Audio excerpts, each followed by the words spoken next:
ಶರಣು ಎಲ್ಲ ಗಲಾಟೆ ಮಾಡ್ತಾರೆ. ಏನ್ ಮಾತಾಡ್ತವೆ, ಅತ್ತಾಗ ಒಬ್ಬೊಬ್ರು ಓಡಾಡ್ತವೆ, ಇತ್ತಾಗ ಒಬ್ಬೊಬ್ರು ಓಡಾಡ್ತವೆ. ಯಾತ ಕೂತ್ಕೊಳ್ರವ ಎಲ್ಲರೂ, ಸರಿಯಾಗಿ ಆರಂಭ ಆಗ್ತಿದೆ ನಾಟಕ.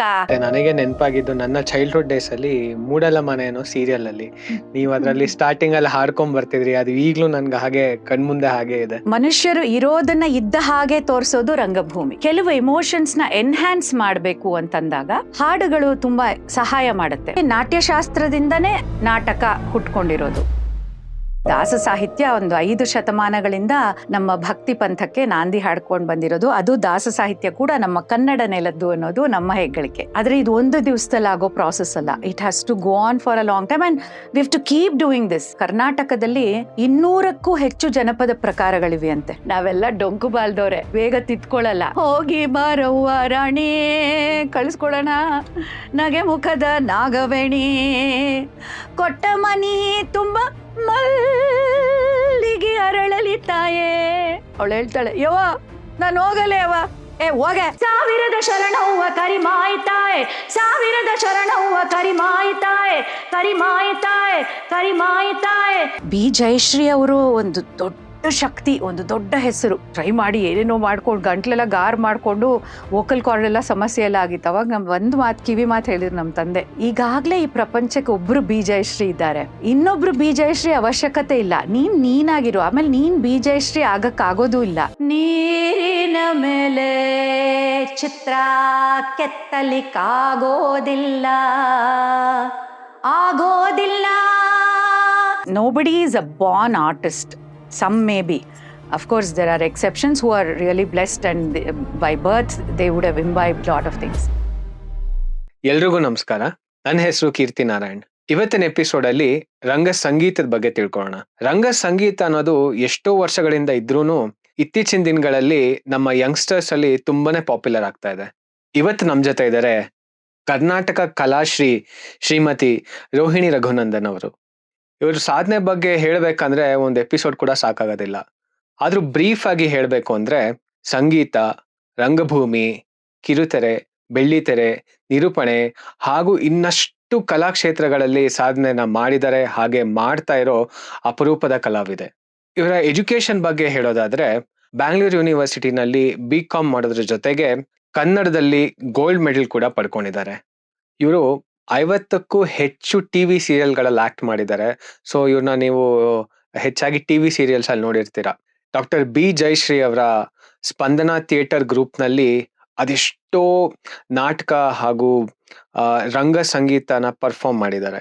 ಅವ್ರದೇ ಆದ ಆರೋಹ ಮ್ಯೂಸಿಕ್ ಸ್ಕೂಲ್ ಅಲ್ಲಿ ಅದೆಷ್ಟೋ ಸ್ಟೂಡೆಂಟ್ಸ್ಗೆ ಸಂಗೀತನ ಹೇಳ್ಕೊಡ್ತಾ ಬಂದಿದ್ದಾರೆ. ಹಾಗೇನೆ 400ಕ್ಕೂ ಹೆಚ್ಚು ಮ್ಯೂಸಿಕ್ ಮತ್ತೆ ಡ್ಯಾನ್ಸ್ ಶೋಸ್ಗೆ ನಿರೂಪಣೆ ಕೂಡ ಮಾಡಿದ್ದಾರೆ. ಇವರ ಈ 40+ years ನ ಆರ್ಟಿಸ್ಟಿಕ್ ಜರ್ನಿನಲ್ಲಿ ತುಂಬಾನೇ ಅವಾರ್ಡ್ಸ್ ಮತ್ತೆ ರೆಕಗ್ನಿಷನ್ಸ್ ನ ಪಡ್ಕೊಂಡಿದ್ದಾರೆ. ಹಾಗೇನೆ ಸೋಷಿಯಲ್ ಸರ್ವಿಸ್ ಕೂಡ ಮಾಡ್ತಾ ಬಂದಿದ್ದಾರೆ.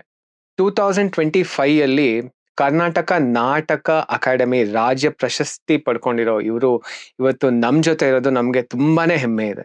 ಬನ್ನಿ ಸ್ಟಾರ್ಟ್ ಮಾಡೋಣ ಇವತ್ತಿನ ಎಪಿಸೋಡ್ನ.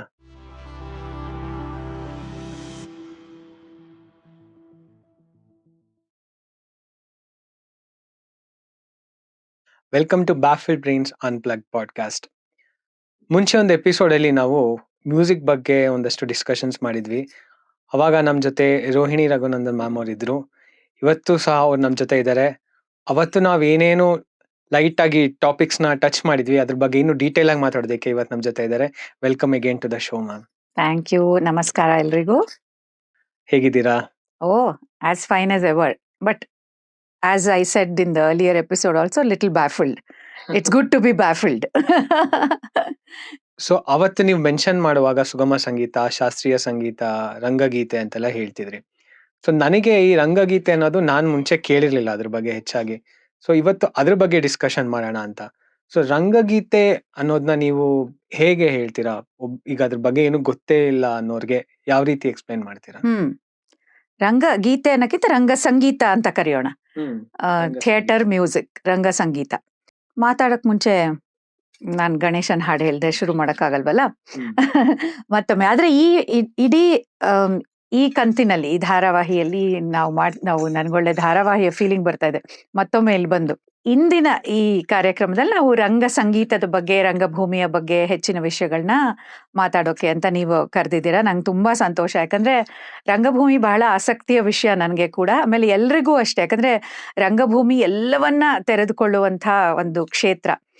ಆದ್ರೆ ಎಲ್ಲ ಆ ಯಾವುದೇ ಕ್ಷೇತ್ರದಲ್ಲಿರೋ ಹಾಗೆ ರಂಗಭೂಮಿಯವರೆಗೂ ಅಷ್ಟೇ ಆದಿದೈವ ಗಣಪತಿ ಮುದ್ದು ದೈವ. ನಾನು ರಂಗಭೂಮಿ ಸಂಬಂಧಪಟ್ಟ ಏನ್ ವಿಷಯ ಮಾತಾಡ್ಬೇಕಾದ್ರೂ, ಏನ್ ಹಾಡ್ಬೇಕಾದ್ರೂ ನನಗೆ ರಂಗಗುರುಗಳು ಅಂದ್ರೆ ಪದ್ಮಶ್ರೀ ಪುರಸ್ಕೃತರು ಡಾಕ್ಟರ್ ಬಿ ಜಯಶ್ರೀ ಅವರು. ಅವರನ್ನ ನೆನ್ಸ್ಕೊಳ್ತಾ ಅವರಿಗೆ ನನ್ನ ನಮಸ್ಕಾರ ತಿಳಿಸ್ತಾ, ಈ ಗಣಪತಿ ವಂದನೆ ಅವರದ್ದೇ ಲಕ್ಷಾಪತಿ ರಾಜನ ಕಥೆ ನಾಟಕದಲ್ಲಿ ಅದರ ಬಗ್ಗೆ ಮುಂದೆ ಹೇಳ್ತೇನೆ. ಅದರ ಒಂದು ತುಣುಕನ್ನ ಹಾಡಿ ಗಣೇಶನ್ಗೆ ವಂದಿಸಿ ಆರಂಭ ಮಾಡೋಣ. ಖಂಡಿತ. ಆ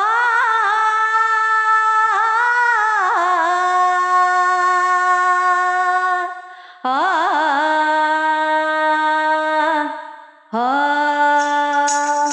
ಶ್ರೀ ಗಣರಾಯ ಪಾರ್ವತಿ ತನಯ ಶರಣು ಶರಣು ನಿನಗ. ಶ್ರೀ ಗಣರಾಯ ಪಾರ್ವತಿ ತನಯ ಶರಣು ಶರಣು ನಿನಗ. ಆ ಸದಾಶಿವನ ಮಗ ಕಂಟಕ ಹರಣಗ ಕೈಯ ಮುಗಿವೆ ನಿನಗ. ಶಿವ ಶಿವ ಕೈಯ ಮುಗಿವೆ ನಿನಗ. ಆ ಸದಾಶಿವನ ಮಗ ಕಂಟಕ ಹರಣಗ ಕೈಯ ಮುಗಿವೆ ನಿನಗ.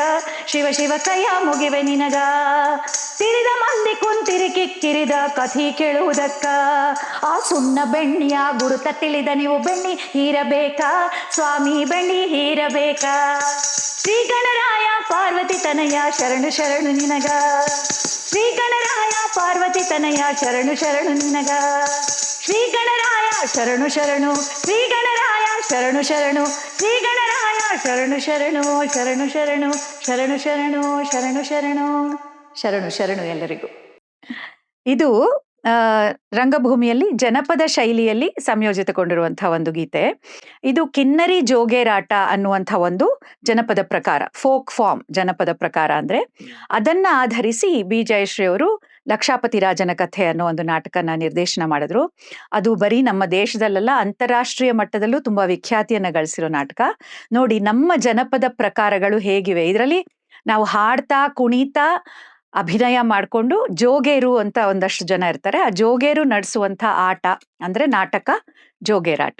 ಈಗ ನಾವು ಮಕ್ಕಳ ರಂಗಭೂಮಿ ಬಗ್ಗೆನೂ ಸಿಕ್ಕಾಪಟ್ಟೆ ಮಾತಾಡ್ತೀವಿ. ಹಾಗೆ ನಾವು ರಂಗಭೂಮಿಯಲ್ಲಿ ಚಿಕ್ಕ ಮಕ್ಕಳಿಗೆ ಆ ಮಾತು ಸ್ಪಷ್ಟತೆ ಬರಬೇಕು, ಹಾಗೆ ತಾಳದ ಬಗ್ಗೆ ಒಂದು ಹಿಡಿತ ಅವ್ರಿಗೆ ಗೊತ್ತಾಗ್ಬೇಕು. ಅದನ್ನೆಲ್ಲ ಹೇಳ್ಕೊಡೋದಕ್ಕೆ ತುಂಬಾ ಅವ್ರಿಗೆ ಇಷ್ಟ ಆಗೋ ಥರ ಗಣಪತಿ ವಂದನೆ ಮೂಲಕ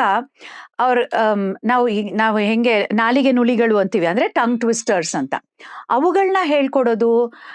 ಆಮೇಲೆ ಆಕ್ಷನ್ಸ್ ಹೇಗ್ ಮಾಡ್ಬೇಕು ಅನ್ನೋದನ್ನ ಹೇಳ್ಕೊಡೋದು. ಅದೆಲ್ಲ ಅವ್ರಿಗೆ ತಮಾಷೆನೂ ಆಗ್ಬೇಕು, ಮನರಂಜನೆ ಸಿಗ್ಬೇಕು. ಅದ್ರ ಮೂಲಕ ಒಂದು ರಂಗಭೂಮಿಯ ಒಂದು ಅಸ್ಥಿಭಾರ ಅಲ್ಲಿ ಹಾಕ್ಬೇಕು, ಅದೊಂದು ಆರಂಭ ಆಗ್ಬೇಕು ಅನ್ನೋದಕ್ಕೆ ಈ ರೀತಿ ಒಂದು ಗೀತೆಯನ್ನ ನಾವು ಹೇಳ್ಕೊಡ್ತೀವಿ. ಗಣಪತಿ ಗಣರಾಯ ಡಡ್ಡ ಡಡ್ಡ ಡಡ್ಡ ಡಡ್ಡ ಗದ್ಲದಿಂದ ಹೊರಟನು ಭುಜಂಗ. ಗಣಪತಿ ಗಣರಾಯ ಡಡ್ಡ ಡಡ್ಡ ಡಡ್ಡ ಡಡ್ಡ ಗದ್ಲದಿಂದ ಹೊರಟನು ಭುಜಂಗ.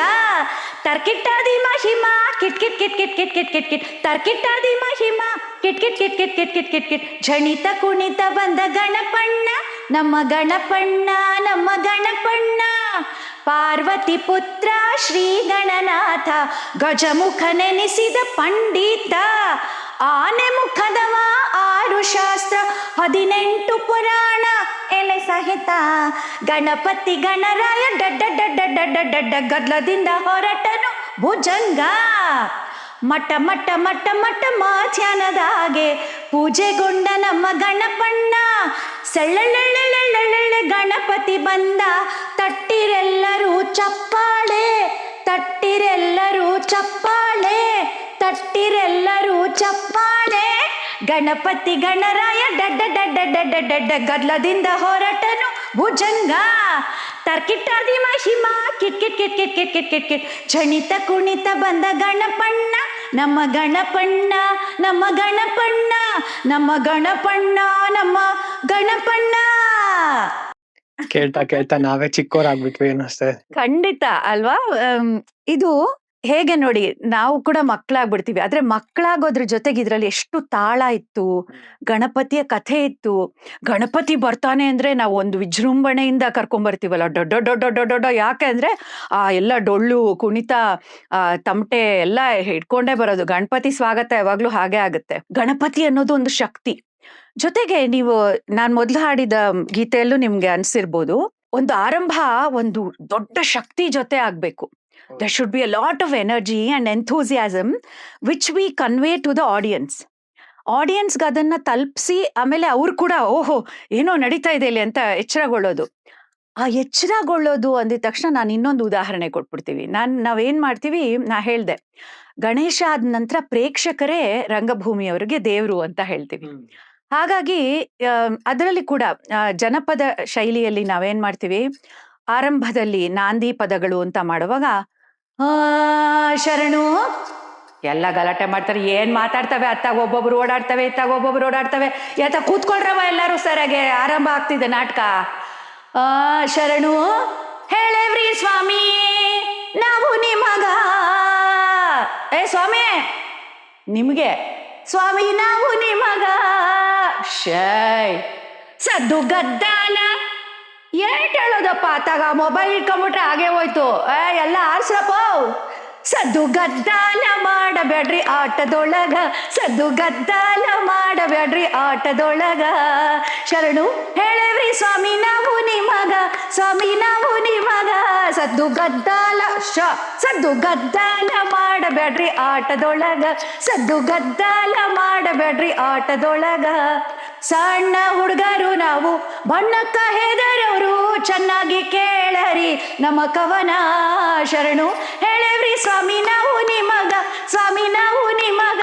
ಸದ್ದು ಗದ್ದಾಲ ಮತ್ ನೋಡತ್ತಗೆ, ಓಯ್ ಸದ್ದು ಗದ್ದಾಲ ಮಾಡಬೇಡ್ರಿ ಆಟದೊಳಗ, ಸದ್ದು ಗದ್ದಾಲ ಮಾಡಬೇಡ್ರಿ ಆಟದೊಳಗ. ಹಿಂಗ್ ಹೇಳಿ ನಿಮ್ಗೆಲ್ಲ ನೀವೇ ನಮ್ ದೇವ್ರು, ಶರಣು ಹೇಳ್ತೀವಪ್ಪ, ನಮ್ ನಾಟಕ ನೋಡಿ ಅಂತ ಹೇಳೋದ್ರ ಜೊತೆಗೆ, ನೋಡ್ರಪ್ಪ ನಾವ್ ಆ ನಾಟಕ ಆರಂಭ ಮಾಡ್ತಾ ಇದೀವಿ, ಜಾಸ್ತಿ ಗಲಾಟೆ ಮಾಡ್ಬೇಡಿ, ಕಣ್ಣು ಕಿವಿಗಳನ್ನ ತೆರೆದಿಟ್ಟು ಬಾಯಿಗೆ ಸ್ವಲ್ಪ ಕಡಿಮೆ ಕೆಲಸ ಕೊಟ್ಟು ನಮ್ ಕಡೆ ನೋಡಿ ಅಂತ ಅವ್ರನ್ನ ಎಬ್ಸೋದು ಕೂಡ ಇಲ್ಲಿ ನಡೆಯುತ್ತೆ ಪ್ರಕ್ರಿಯೆ. ಇದು ರಂಗ ಸಂಗೀತ. ಇದನ್ನ ನೋಡ್ತಾ ಏನ್ ಅನ್ಸ್ತು ನಿಮ್ಗೆ? ಆಡಿಯನ್ಸ್ ಜೊತೆ ಇಂಟ್ರಾಕ್ಷನ್ ಪರ್ಫೆಕ್ಟ್. ಇದನ್ನೇ ನೋಡಿ ಎಷ್ಟು ಚೆನ್ನಾಗಿ ರಂಗಭೂಮಿ ಅನ್ನೋದು. ಈಗ ನಾನು ಶಾಸ್ತ್ರೀಯ ಸಂಗೀತ ಹಾಡುವಾಗ ಅಥವಾ ಮುಂಚೆ ನಾವು ಮಾತಾಡಿದಾಗ ನೋಡಿ, ಕೆಲವು ಸಲ ಹಾಡುವಾಗ ಕಣ್ಮುಚ್ಚಿ ಅದರಲ್ಲಿ ತಲ್ಲೀನರಾಗಿ ಹಾಡೋದು, ಆ ಸ್ವರದಲ್ಲಿ ಆ ನಾದದಲ್ಲಿ ನಾವು ತಲ್ಲೀನತೆನ ಕಂಡ್ಕೊಳ್ತೀವಿ. ಇಲ್ಲಿ ಈಗ ಒಂದ್ ಪಾತ್ರ ಇಲ್ಲಿ ರಂಗ ಸಂಗೀತ ಅಂದ್ರೆ ಏನು ಅಂತ ಕೇಳಿದ್ರಿ. ರಂಗ ಸಂಗೀತ ಅಂದ್ರೆ ನಾಟಕಗಳಲ್ಲಿ ಬಳಸುವಂತ ಗೀತೆಗಳು, ಅದನ್ನ ರಂಗ ಸಂಗೀತ. ರಂಗಭೂಮಿಯದ್ದೇ ಬಳಕೆಯಾಗುವಂಥ, ರಂಗಭೂಮಿಯಲ್ಲೇ ಬಳಕೆಯಾಗುವಂಥ ಗೀತೆಗಳು ರಂಗ ಸಂಗೀತ. ಆದ್ರೆ ರಂಗ ಸಂಗೀತದಲ್ಲಿ ಎಲ್ಲ ಸಂಗೀತದ ಪ್ರಕಾರಗಳು ಅಡಗಿವೆ.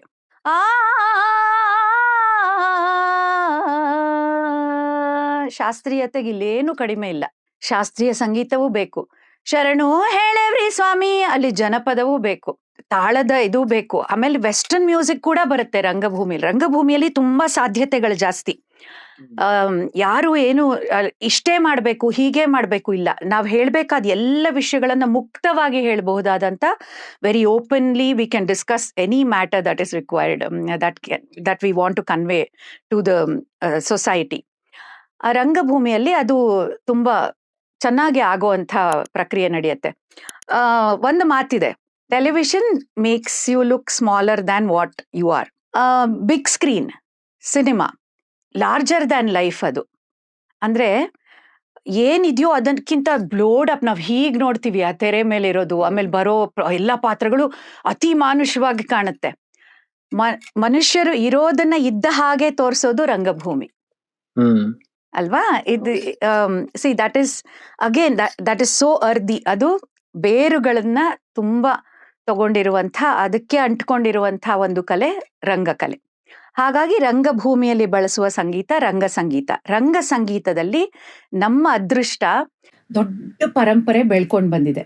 ಅದರಲ್ಲಿ ನಾನು ಹೇಳ್ದಾಗ ಈಗಾಗಲೇ ಶಾಸ್ತ್ರೀಯ ಸಂಗೀತದ ಎಲ್ಲ ಅಂಶಗಳನ್ನು ನಾವು ತಗೊಂಡಿರ್ತೀವಿ. ಅದರಲ್ಲಿ ಜನಪದ ಸಂಗೀತದ ಅಂಶಗಳು, ಶಾಸ್ತ್ರೀಯ ಸಂಗೀತ ಅಂದ್ರೆ ಕರ್ನಾಟಕ ಶಾಸ್ತ್ರೀಯ ಸಂಗೀತ ಹಾಗೂ ಹಿಂದೂಸ್ತಾನಿ ಶಾಸ್ತ್ರೀಯ ಸಂಗೀತ, ಹಾಗೆ ಜನಪದ ಸಂಗೀತ, ಬೇರೆ ಬೇರೆ ದೇಶಗಳಿಂದ ಬರುವಂತಹ ಕೆಲವು ಸಂಗೀತ ವಾದ್ಯಗಳು, ಅದನ್ನೆಲ್ಲ ಕೂಡ ನಾವು ಬಳಸ್ಕೊಳ್ತೀವಿ. ರಂಗಭೂಮಿ ಎಲ್ಲವನ್ನು ತೆರೆದ ಮನಸ್ಸಿನಿಂದ ಒಪ್ಕೊಂಡು ಅದನ್ನ ಬಳಸ್ಕೊಂಡು ಮನರಂಜನೆಯನ್ನ ಹಾಗೂ ಒಂದು ಒಳ್ಳೆಯ ವಿಷಯವನ್ನ ಪ್ರೇಕ್ಷಕರಿಗೆ ಮತ್ತು ಸಮಾಜಕ್ಕೆ ದಾಟಿಸುತ್ತೆ. ಅದರಲ್ಲಿ ಸಂಗೀತ ತುಂಬಾ ದೊಡ್ಡ ಪಾತ್ರ ವಹಿಸುತ್ತೆ. ಅದು ರಂಗಸಂಗೀತ. ರಂಗಸಂಗೀತ ಯಾಕೆ ಬೇಕು? ನಾಟಕ ಅಂದ್ರೆ ಅದೇ, ಈಗ ನಾವಿಬ್ರು ಕೂತ್ ಮಾತಾಡ್ತಿದೀವಿ, ಒಂದ್ ಸನ್ನಿವೇಶ, ಒಂದ್ ಸನ್ನಿವೇಶ ಇದೆ, ಇದನ್ನ ನಾವು ಈ ಕಥೆಯನ್ನ ಹೇಳ್ಬೇಕು. ಯಾಕೆ ಬೇಕು ಅಂದ್ರೆ, ನಾ ಹೇಳದ್ನಲ್ಲ, ಇದಕ್ಕೊಂದು ದೊಡ್ಡ ಪರಂಪರೆ ಇದೆ. ಈಗ ನಾವು ನೋಡ್ತಾ ಇರೋದು, ಈಗ ರಂಗಭೂಮಿ ಅನ್ನೋದು ಬೆಳೆದ್ ಬಂದಿದ್ದು ವೃತ್ತಿ ರಂಗಭೂಮಿಯಿಂದ. ವೃತ್ತಿ ರಂಗಭೂಮಿ ಅಂದ್ರೆ ಪ್ರೊಫೆಷನಲ್ ಥಿಯೇಟರ್, ಅಂದ್ರೆ ಅವ್ರ ಜೀವನ ಎಲ್ಲ ಅಲ್ಲೇ ಬದುಕ್ತಿದ್ರು. ಈಗ ಅದರಲ್ಲಿ ನಾನು ಬಿ ಜಯಶ್ರೀ ಅವರ ತಾತಂದಿರಾದ ಗುಬ್ಬಿ ವೀರಣ್ಣನವ್ರ ಕಂಪನಿ, ಸುಬ್ಬಯ್ಯ ನಾಯ್ಡು ಅವ್ರ ಕಂಪನಿ, ಹಿರಣ್ಣಯ್ಯ ಅವರ ತಂದೆಯವರ ಕಂಪನಿ, ಈ ತರ ಅದರಲ್ಲೂ ನಮ್ಮ ಕನ್ನಡದಲ್ಲಿ ದೊಡ್ಡ ಪರಂಪರೆ, 100 ವರ್ಷಗಳ ಹಿಂದಿನ ಪರಂಪರೆ ಇದೆ. ಹಾಗೆ ನಾಟ್ಯಶಾಸ್ತ್ರದಿಂದನೇ ನಾಟಕ ಹುಟ್ಕೊಂಡಿರೋದು. ಹಾಗಾಗಿ ನಾಟಕ, ಸಂಗೀತ, ನೃತ್ಯ ಇದೆಲ್ಲ ಒಂದೇ ಸಮಾನವಾದಂಥದ್ದು, ಎಲ್ಲ ಒಂದಿಲ್ಲದೆ ಒಂದಿಲ್ಲ. ಅಲ್ಲಿ ವೃತ್ತಿ ರಂಗಭೂಮಿಯಲ್ಲಿ ಆರಂಭದಲ್ಲಿ ಏನಾಗ್ತಿತ್ತು, ಎಲ್ಲ ಶಾಸ್ತ್ರೀಯ ಸಂಗೀತದ ಆರಂಭ ಮಾಡ್ಬೇಕು ಅಂದ್ರೆ ಒಂದು ಕೃತಿ, ಒಂದು ಕೀರ್ತನೆಯೊಂದಿಗೆ ಆರಂಭ ಮಾಡ್ತಿದ್ರು. ಒಂದು ಗಣೇಶನ್ ಕೀರ್ತನೆನೋ ಯಾವುದೋ ಒಂದು ಶಾಸ್ತ್ರೀಯ ಸಂಗೀತದ ಕೃತಿ, ತುಂಬಾ ಶಾಸ್ತ್ರೀಯವಾದ, ಎಲ್ಲ ಕಲಾವಿದ್ರು ಬಂದು ನಿಂತ್ಕೊಂಡು ಪರದೆ ಮುಂದೆ ಒಂದು ಶಾಸ್ತ್ರೀಯ ಸಂಗೀತದ ಒಂದು ಕೃತಿಯನ್ನ ಹಾಡ್ತಾ ಇದ್ರು. ಅದಾದ್ಮೇಲೂ ಅಷ್ಟೇ ಶಾಸ್ತ್ರೀಯ ಸಂಗೀತದ ಕೃತಿಗಳನ್ನೇ ನಾಟಕದಲ್ಲಿ ಮಧ್ಯ ಮಧ್ಯ ಬಳಸ್ಕೊಳ್ತಾ ಇದ್ರು. ಬರ್ತಾ ಬರ್ತಾ ಅದನ್ನ ನೋಡಿ, ನಾನು ಇದನ್ನೆಲ್ಲ ಬಿ ಜಯಶ್ರೀ ಅವ್ರು ಹೇಳೋದನ್ನ ಕೇಳಿ ಅದನ್ನ ಅವ್ರ ಜೊತೆಗೆ ಕೆಲಸ ಮಾಡಿ ಮಾಡಿ ನಾನು ಅರ್ಥಕೊಂಡು ಹೇಳ್ತಿರೋದು.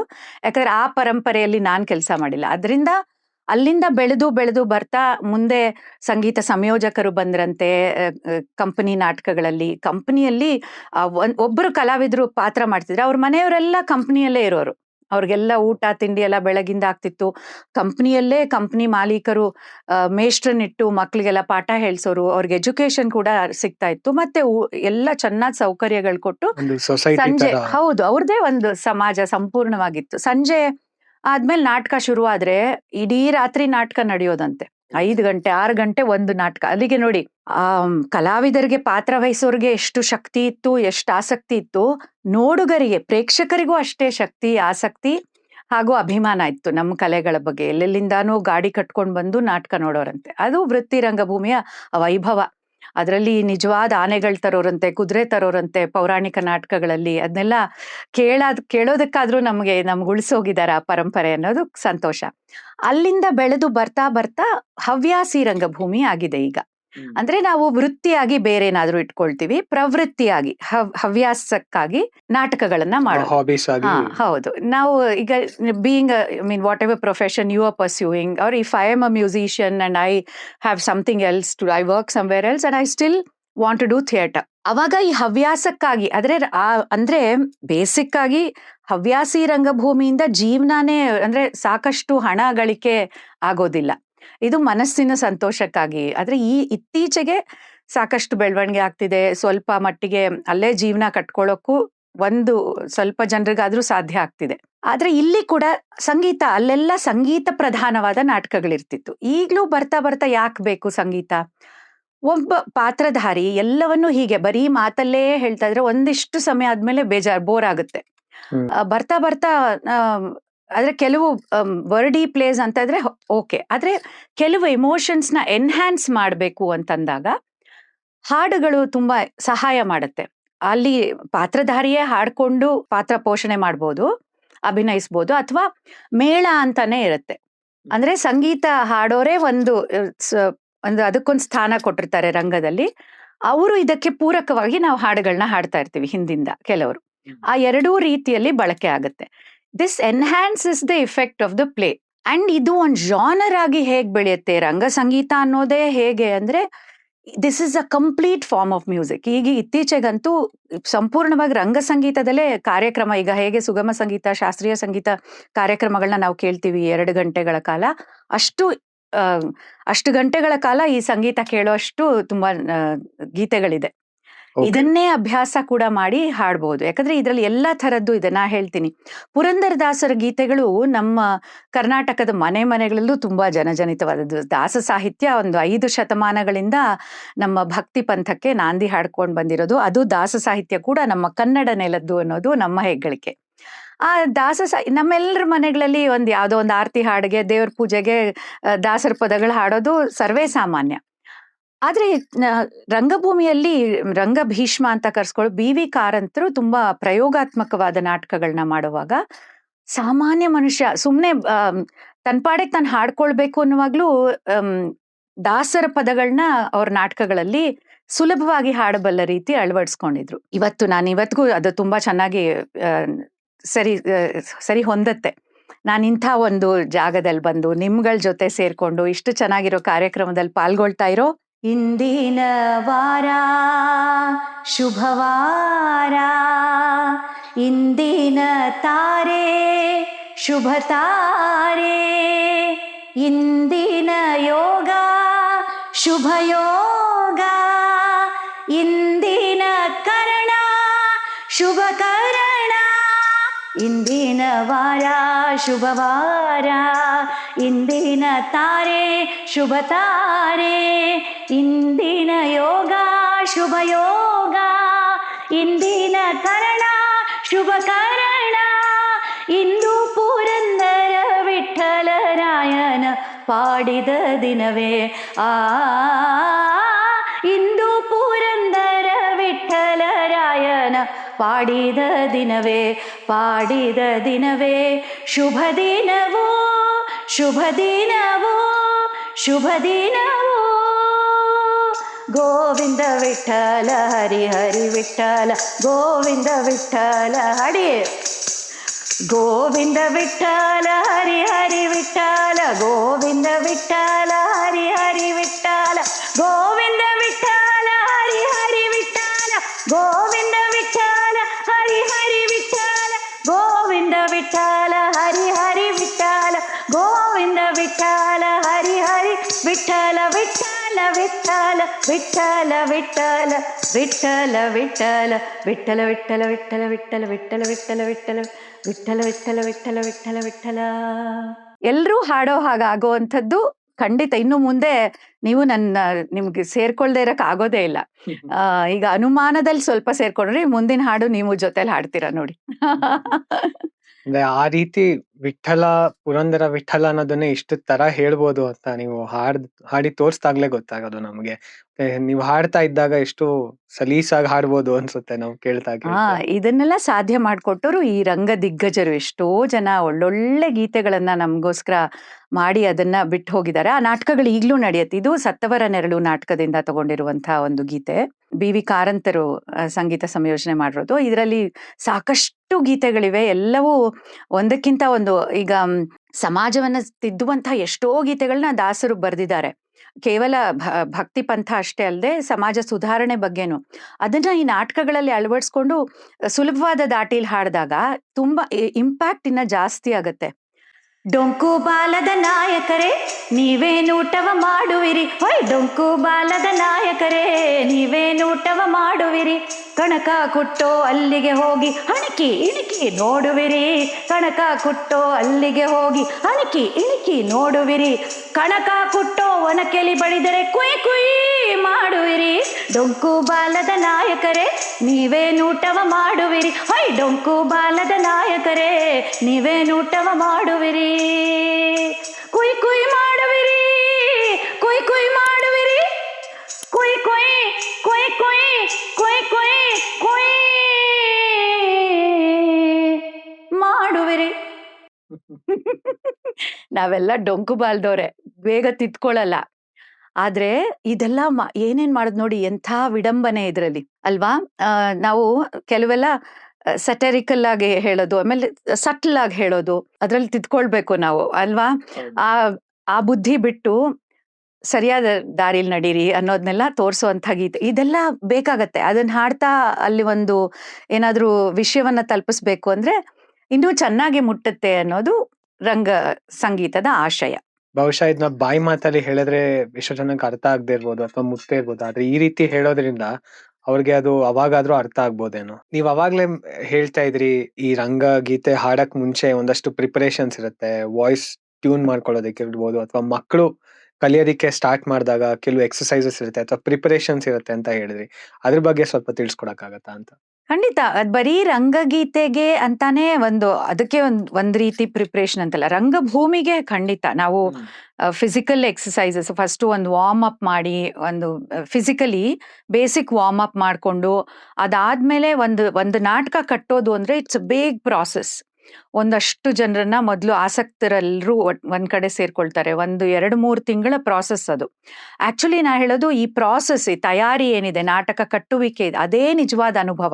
ವಾರ್ಮ್ ಅಪ್ ಮಾಡ್ಕೊಳ್ಳೋದು, ಬಾಡಿ ಬೆಂಡ್ ಆಗ್ಬೇಕು, ಫ್ಲೆಕ್ಸಿಬಿಲಿಟಿ ಇರ್ಬೇಕು, ಅದನ್ನೆಲ್ಲ ತಗೊಂಡು ಆಮೇಲೆ ನಾಟಕದ ರೀಡಿಂಗ್ ಅಂತ ಶುರುವಾಗತ್ತೆ.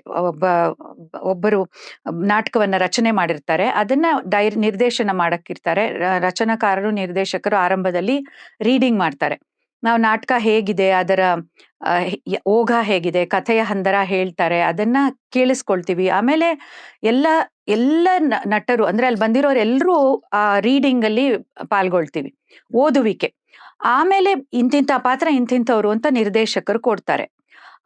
ಅದೆಲ್ಲದರ ಜೊತೆಗೆ ಈ ದೈಹಿಕ ತಯಾರಿಯ ಜೊತೆಗೆ, ಆಮೇಲೆ ಮಾನಸಿಕ ತಯಾರಿ, ಇದರ ಜೊತೆಗೆ ಕಂಠ ಕೂಡ.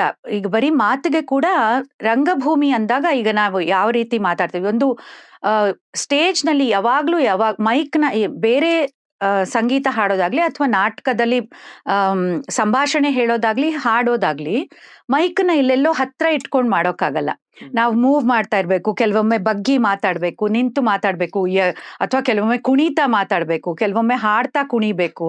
ಇವೆಲ್ಲಕ್ಕೆ ತುಂಬಾ ದೈಹಿಕ ಶಕ್ತಿನೂ ಬೇಕು, ಹಾಗೂ ವಾಯ್ಸ್ ಕಂಟ್ರೋಲ್ ಬೇಕು.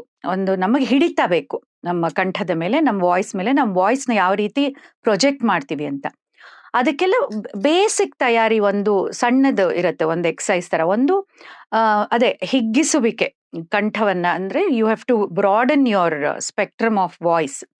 ಅಂದ್ರೆ ಹೇಳ್ನಲ್ಲ, ರಂಗಗೀತೆನ ನೀವು ಸಣ್ಣದಾಗೆ ಫಾಲ್ಸಿಟೋನ್ ಅಲ್ಲಿ ಹಾಡಕ್ಕಾಗಲ್ಲ, ಅಥವಾ ಮಾತು ಈ ತರ ಅಂದ್ರೆ ಕೆಲವು ಪಾತ್ರ ಇದು ನಾಚಿಕೊಂಡು ತುಂಬಾ ಸಣ್ಣ ಇದರ ಪಾತ್ರ ಆದ್ರೆ ಹೀಗ್ ಮಾತಾಡ್ಬೇಕಾಗತ್ತೆ. ಆದ್ರೆ ಸಾಧಾರಣವಾಗಿ ದೊಡ್ಡ ಧ್ವನಿಯಲ್ಲಿ ಹಾಗೂ ರಂಗಗೀತೆಗಳನ್ನ ಹಾಡೋಕ್ಕಂತೂ ತೆರೆದ ಧ್ವನಿಯಲ್ಲಿ ಹಾಡೋದೇ ಬಹಳ ಬೇಕಾಗಿರುವಂತ ಅವಶ್ಯಕತೆ ಇರುವಂತದ್ದು. ನಾನೀಗ ಹೇಳ್ದೆ ಹಿಗ್ಗಿಸುವಿಕೆ, ಕುಗ್ಗಿಸುವಿಕೆ ತುಂಬಾ ಮುಖ್ಯ. ಅದೆಲ್ಲ ಮಾಡ್ಬೇಕು, ಸರಿಯಾಗಿ ಬರ್ಬೇಕು. ಅದು ಅಂದ್ರೆ ಒಂದಿಷ್ಟು ತಯಾರಿ ಸಣ್ಣದು. ಓಂಕಾರ ಒಂದಿದೆಯಲ್ಲ, ಅದನ್ನ ನಾವ್ ಯಾವುದೇ ತಯಾರಿ ಆದ್ರೂ ಓಂಕಾರವೇ ನಮ್ಗೆ ಮೂಲ. ಆ ಓಂಕಾರನ ಬೇರೆ ಬೇರೆ ರೀತಿಯಲ್ಲಿ ಹೇಳುವಾಗ ಆ ಉ ಅದು ಓಂ ಆಗಕ್ಕೆ ಆ ಉ ಶಬ್ದಗಳು ಸೇರಿ ಓಂ ಆಗತ್ತೆ ಅನ್ನೋದು ನಮಗ್ ಗೊತ್ತು. ಅದನ್ನ ಇನ್ನೊಂದು ನಾವು ಆ ಓ ಉ ಸೇರಿಸ್ಕೊಂಡು ಒಂದು ಬೇಸಿಕ್ ಒಂದು ಎಕ್ಸಸೈಸ್ ತರ ಮಾಡ್ಕೊಳ್ಬಹುದು. ಒಂದು ಶ್ರುತಿ ಇಟ್ಕೊಂಡ, ಮತ್ತೆ ಒಂದು ಶ್ರುತಿ ಅಂದ್ರೆ ಬೇಸ್ ನೋಟ್. ಶ್ರುತಿ ಅಂದ್ರೆ ನಾವೇನು ದೊಡ್ಡ ಇದ್ರ ಪ್ರಿಪರೇಷನ್ ಅಲ್ಲ, ಒಂದು ಬೇಸ್ ನೋಟ್. ಎಲ್ರೂ ಒಂದೇ, ಈಗ ಎಷ್ಟೋ ಜನ ಒಟ್ಟಿಗೆ ಮಾಡಿದ್ರೆ ಅಥವಾ ನಾವೇ ಒಬ್ರೇ ಕೂತ್ ಮಾಡಿದ್ರು ಒಂದೇ ಸ್ತರದಲ್ಲಿ, ಸ್ಥಾಯಿಯಲ್ಲಿ ಮಾಡ್ಕೊಳ್ಳೋದಕ್ಕೆ. ಈಗ ಒಂದು ಬೇಸ್ ನೋಟ್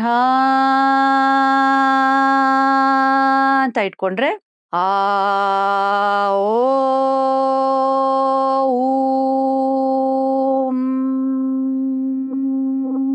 ದಿನದಿಂದ ದಿನಕ್ಕೆ ಹೆಚ್ಚು ಹೊತ್ತು ಮಾಡ್ತಾ ಹೋಗೋದು.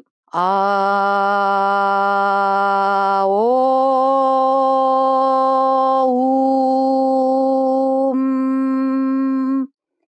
ಹಿಗ್ಗಿಸ್ತಾ ಹೋಗೋದು. ಹಾಗೆ ಅದನ್ನ ಬೇರೆ ಬೇರೆ ರೀತಿಲಿ, ಅಂದ್ರೆ ಸಣ್ಣ ಧ್ವನಿಲಿ ನಾವು 0 to 10 ಅಂತ ಕರಿತೀವಿ ಎಕ್ಸರ್ಸೈಸ್.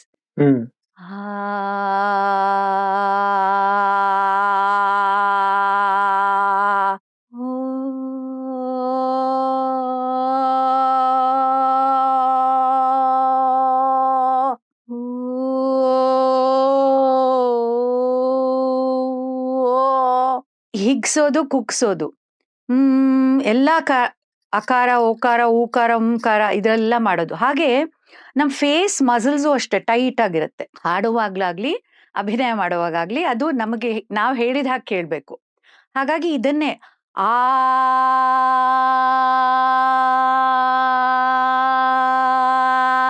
ಈ ಹಿಗ್ಗಿಸಿ ಪೂರ್ತಿ ಕುತ್ತಿಗೆಯನ್ನ ಎರಡೂ ಕಡೆ ತಿರುಗಿಸ್ತಾ ಓ ಅನ್ನೋದಾಗ ಊ ಎಷ್ಟು ಸಾಧ್ಯ ಅಷ್ಟು.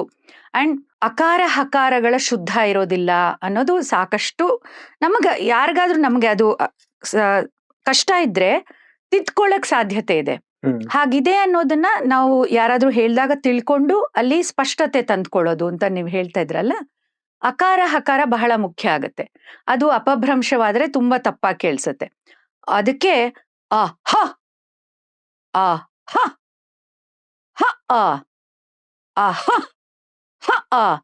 ಈಗ ಆ ಗೆ ಬೇಕಾಗುವಂತ ಪ್ರೆಷರ್, ಹ ಗೆ ಬೇಕಾಗೋ ಪ್ರೆಷರ್ ನಾವು ಕಂಡ್ಕೊಂಡ್ರೆ ಅದನ್ನ ಹೇಗ್ ಉಚ್ಚರಿಸ್ಬೇಕು? ಆ ಹ ಹ ಆ ಆ ಹ ಹ ಆ ಆ ಹ ಹ ಆ ಹ ಆ ಆ ಹ ಹ ಆ ಆ ಹ ಹ ಆ ಆ ಹ, ಇದೆಲ್ಲ ಮಾಡೋದು. ಆಮೇಲೆ ದುಂಬಿಯ ತರ ಸೌಂಡ್ ಮಾಡೋದು ಬಹಳ ಹೆಲ್ಪ್ ಮಾಡತ್ತೆ. ಇಟ್ ಲೂಸನ್ಸ್ ದ ಮಸಲ್ಸ್, ಕಾನ್ಸಂಟ್ರೇಟ್ ಮಾಡುತ್ತೆ. ಆಮೇಲೆ ಚಿಕ್ಕ ಚಿಕ್ಕ ಎಕ್ಸಸೈಸ್ ಅಂದ್ರೆ ಚಿಕ್ಕ ಮಕ್ಳಲ್ಲಿ ನೀವು ಮೋಟರ್ ಬೈಕ್ ಓಡಿಸ್ತಾ ಇದ್ರ, ಮೋಟರ್ ಬೈಕ್ ಓಡಿಸೋ ಆಟ ಆಡ್ತಿದ್ವಾ? ಹೆಂಗ್ ಓಡಿಸ್ತಿದ್ರಿ? ಕರೆಕ್ಟ್, ಅದೇ ಎಕ್ಸಸೈಸು. ಅದನ್ನ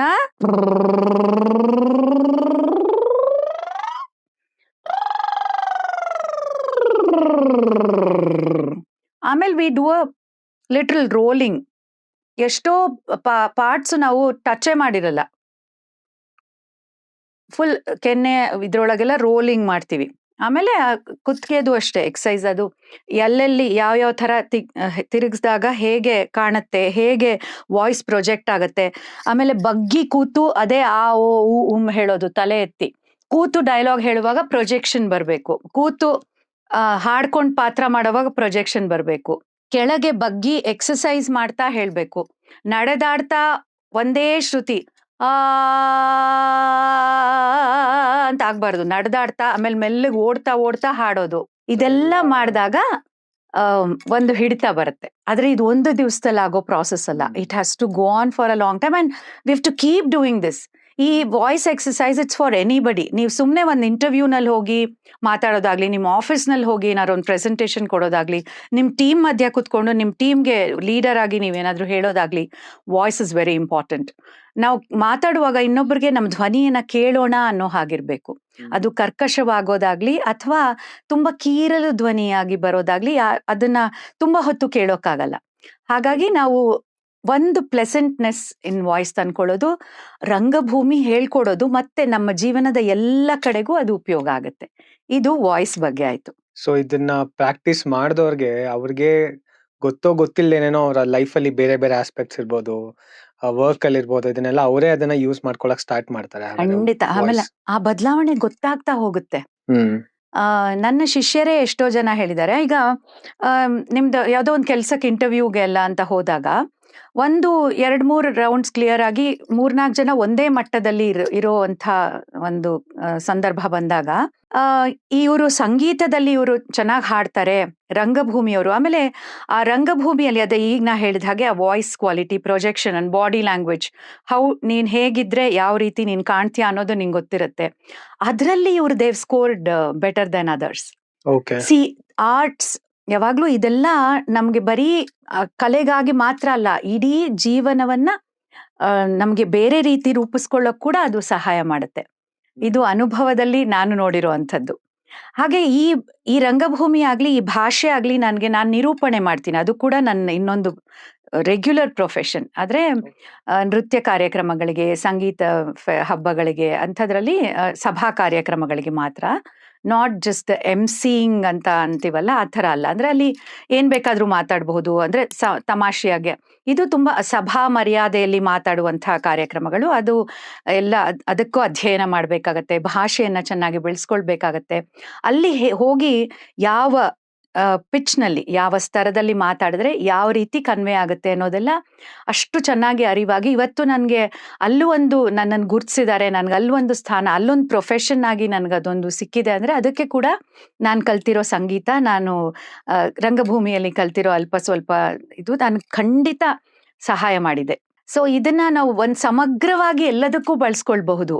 ಯಾಕಂದ್ರೆ ರಂಗಭೂಮಿಯಲ್ಲಿ ಸಂಗೀತ ಇದೆ, ನೃತ್ಯ ಇದೆ, ಸಂಭಾಷಣೆ ಇದೆ, ನಿಮ್ಮ ದೇಹದ ಚಲನವಲನಗಳನ್ನ ನೀವೇ ಗಮನಿಸ್ಕೊಳ್ಬೋದು. ಇದೆಲ್ಲ ಸೇರಿದ್ರೆ ಒಬ್ಬ ಪರಿಪೂರ್ಣವಾದ ನಟ ಆಗೋದು. ಹಾಗಾಗಿ ಈ ರಂಗ ಸಂಗೀತ ಅನ್ನೋದು ಇದರಲ್ಲಿ ಕೂಡ ನೋಡಿ ಎಷ್ಟು ವಿಷಯಗಳನ್ನ ಬರೀ ಸಂಗೀತ ಹಾಡೋದಕ್ಕಷ್ಟೇ ಸೀಮಿತವಾಗಲ್ಲ, ಅದರಲ್ಲಿ ಭಾವನೆಗಳನ್ನೂ ತರಬೇಕಾಗತ್ತೆ. ಆ ಭಾವನೆಗಳನ್ನ ತರ್ತಾ ಹಾಡೋದಕ್ಕೆ ಇವೆಲ್ಲ ಸಹಕಾರಿಯಾಗತ್ತೆ. ನಮ್ಮ ವೀಕ್ಷಕರ ಮನಸ್ಸಲ್ಲಿ ಇರಬಹುದು ಮೋಸ್ಟ್ಲಿ ರಂಗ ಸಂಗೀತ ಏನು, ಅದರಿಂದ ನನಗೇನು ಲೈಫಲ್ಲಿ ಏನೇನ್ ತರ ಯೂಸ್ ಆಗ್ಬೋದು ಅಂತ. ಬಟ್ ಅದಕ್ಕೆಲ್ಲ ಇವಾಗ ಆನ್ಸರ್ ಸಿಕ್ತು ಅಂತ ಅನ್ಕೋತೀನಿ ನಾನು. ಖಂಡಿತ. ಆದ್ರೆ ಅದನ್ನು ಅದೇ ಒಂದು ಜಾನರ್ ಆಗಿ ಕೂಡ ನಾವು ಅಭ್ಯಾಸ ಕೂಡ ಮಾಡಬಹುದು. ರಂಗ ಸಂಗೀತದ ಬಗ್ಗೆನೇ ಅಧ್ಯಯನ ಮಾಡಿದ್ರೆ ಬೇಕಾದಷ್ಟು ಕಲಿಯುವಂಥ ಗೀತೆಗಳು ಇದೆ, ಬೇಕಾದಷ್ಟು ಎಷ್ಟು ಒಂದು ಪಾತ್ರವನ್ನೇ ನಾವು ಪರಿಚಯ ಮಾಡಿಸ್ಬಿಡ್ತೀವಿ. ಈಗ ಉದಾಹರಣೆಗೆ ಒಂದು ಪಾತ್ರ ರಂಗಕ್ಕೆ ಬರ್ತಾ ಇದೆ, ಮತ್ತೆ ಇದು ಒಂದು ನಾವು ನಮ್ಮ ಕನ್ನಡದಲ್ಲೇ ಕರ್ನಾಟಕದಲ್ಲಿ 200ಕ್ಕೂ ಹೆಚ್ಚು ಜನಪದ ಪ್ರಕಾರಗಳಿವೆ ಅಂತೆ. 200ಕ್ಕೂ ಹೆಚ್ಚು? ನಮಗೆ ಲಭ್ಯ ಇರೋದು ಒಂದು 40-45 ಜನಪದ ಪ್ರಕಾರಗಳು ಈಗ ನಮ್ಗೆ ಲಭ್ಯ ಇದ್ದು ಅದನ್ನ ನೋಡಕ್ ಸಿಗತ್ತೆ. ಇನ್ನೂ ಎಷ್ಟೋ ಅಗೆದಷ್ಟು ನೋಡಿದಷ್ಟು ಹುಡುಕಿದಷ್ಟು ಸಿಗ್ತಾ ಇದೆ. ಹಾಗೆ ಇದರಲ್ಲಿ ಮತ್ತೆ ಬಿ ಜಯಶ್ರೀ ಅವರು, ಡಾಕ್ಟರ್ H.S. ವೆಂಕಟೇಶ್ ಮೂರ್ತಿ ಅವರು ಚಿತ್ರಪಟ ಅಂತ ಒಂದು ನಾಟಕವನ್ನ ಇವ್ರಿಗೆ ಬರ್ಕೊಟ್ರು. ಅವರು ಅದರಲ್ಲಿ ಈ ಗೊಂದಲಿಗರ ಮೇಳ ಮತ್ತು ಅದು ಇನ್ನೊಂದು ಅಗ್ನಿಪಥ ಅನ್ನೋ ನಾಟಕಕ್ಕೆ ಅವರು ಬಳಸಿದ್ದು. ಇವರು ಬೇರೆ ಬೇರೆ ಜನಪದ ಪ್ರಕಾರಗಳನ್ನ ಅವ್ರ ಜೊತೆಗಿದ್ದು ಅದನ್ನ ಅಧ್ಯಯನ ಮಾಡಿ ಅದನ್ನ ಅಳವಡಿಸಿ ನಾಟಕಗಳ ರಚನೆ ಮಾಡಿರೋದು ವಿಶೇಷ.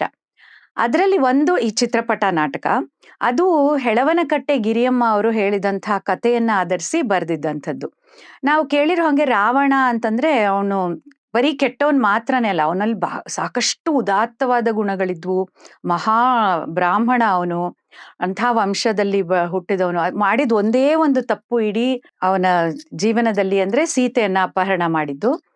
ಆದ್ರೆ ರಾಮ ಹೇಳ್ತಾನಂತೆ, ರಾವಣ ಕಡೆಗಾಲದ ಯುದ್ಧ ಭೂಮಿಯಲ್ಲಿರುವಾಗ ನೀನು ರಾವಣನ ಹತ್ರ ಹೋಗಿ ಒಂದು ಉಪದೇಶ ತಗೊಂಡ್ ಬಾ, ಅವನಷ್ಟು ಜ್ಞಾನವಂತ ಇನ್ಯಾರೂ ಇಲ್ಲ ಅಂತ ರಾವಣ ಉಪದೇಶ ಮಾಡ್ತಾನೆ. ಆಮೇಲೆ ರಾವಣನ ಒಬ್ಬ ಒಳ್ಳೆ ವ್ಯಕ್ತಿ, ಅವನು ಕೂಡ ಅವನಲ್ಲಿ ಒಳ್ಳೆತನ ಇತ್ತು ಅನ್ನೋದನ್ನ ಚಿತ್ರಣ ಮಾಡಿದ್ದಾರೆ ಇದ್ರಲ್ಲಿ ಒಂದು ಪಾತ್ರ ಬರ್ತಿದೆ ವೇದಿಕೆಗೆ. ಹೇಗ್ ಬರ್ತಾ ಇದೆ ಅಂತ ನಾನೊಂದು ಉದಾಹರಣೆ ತೋರಿಸ್ತೀನಿ.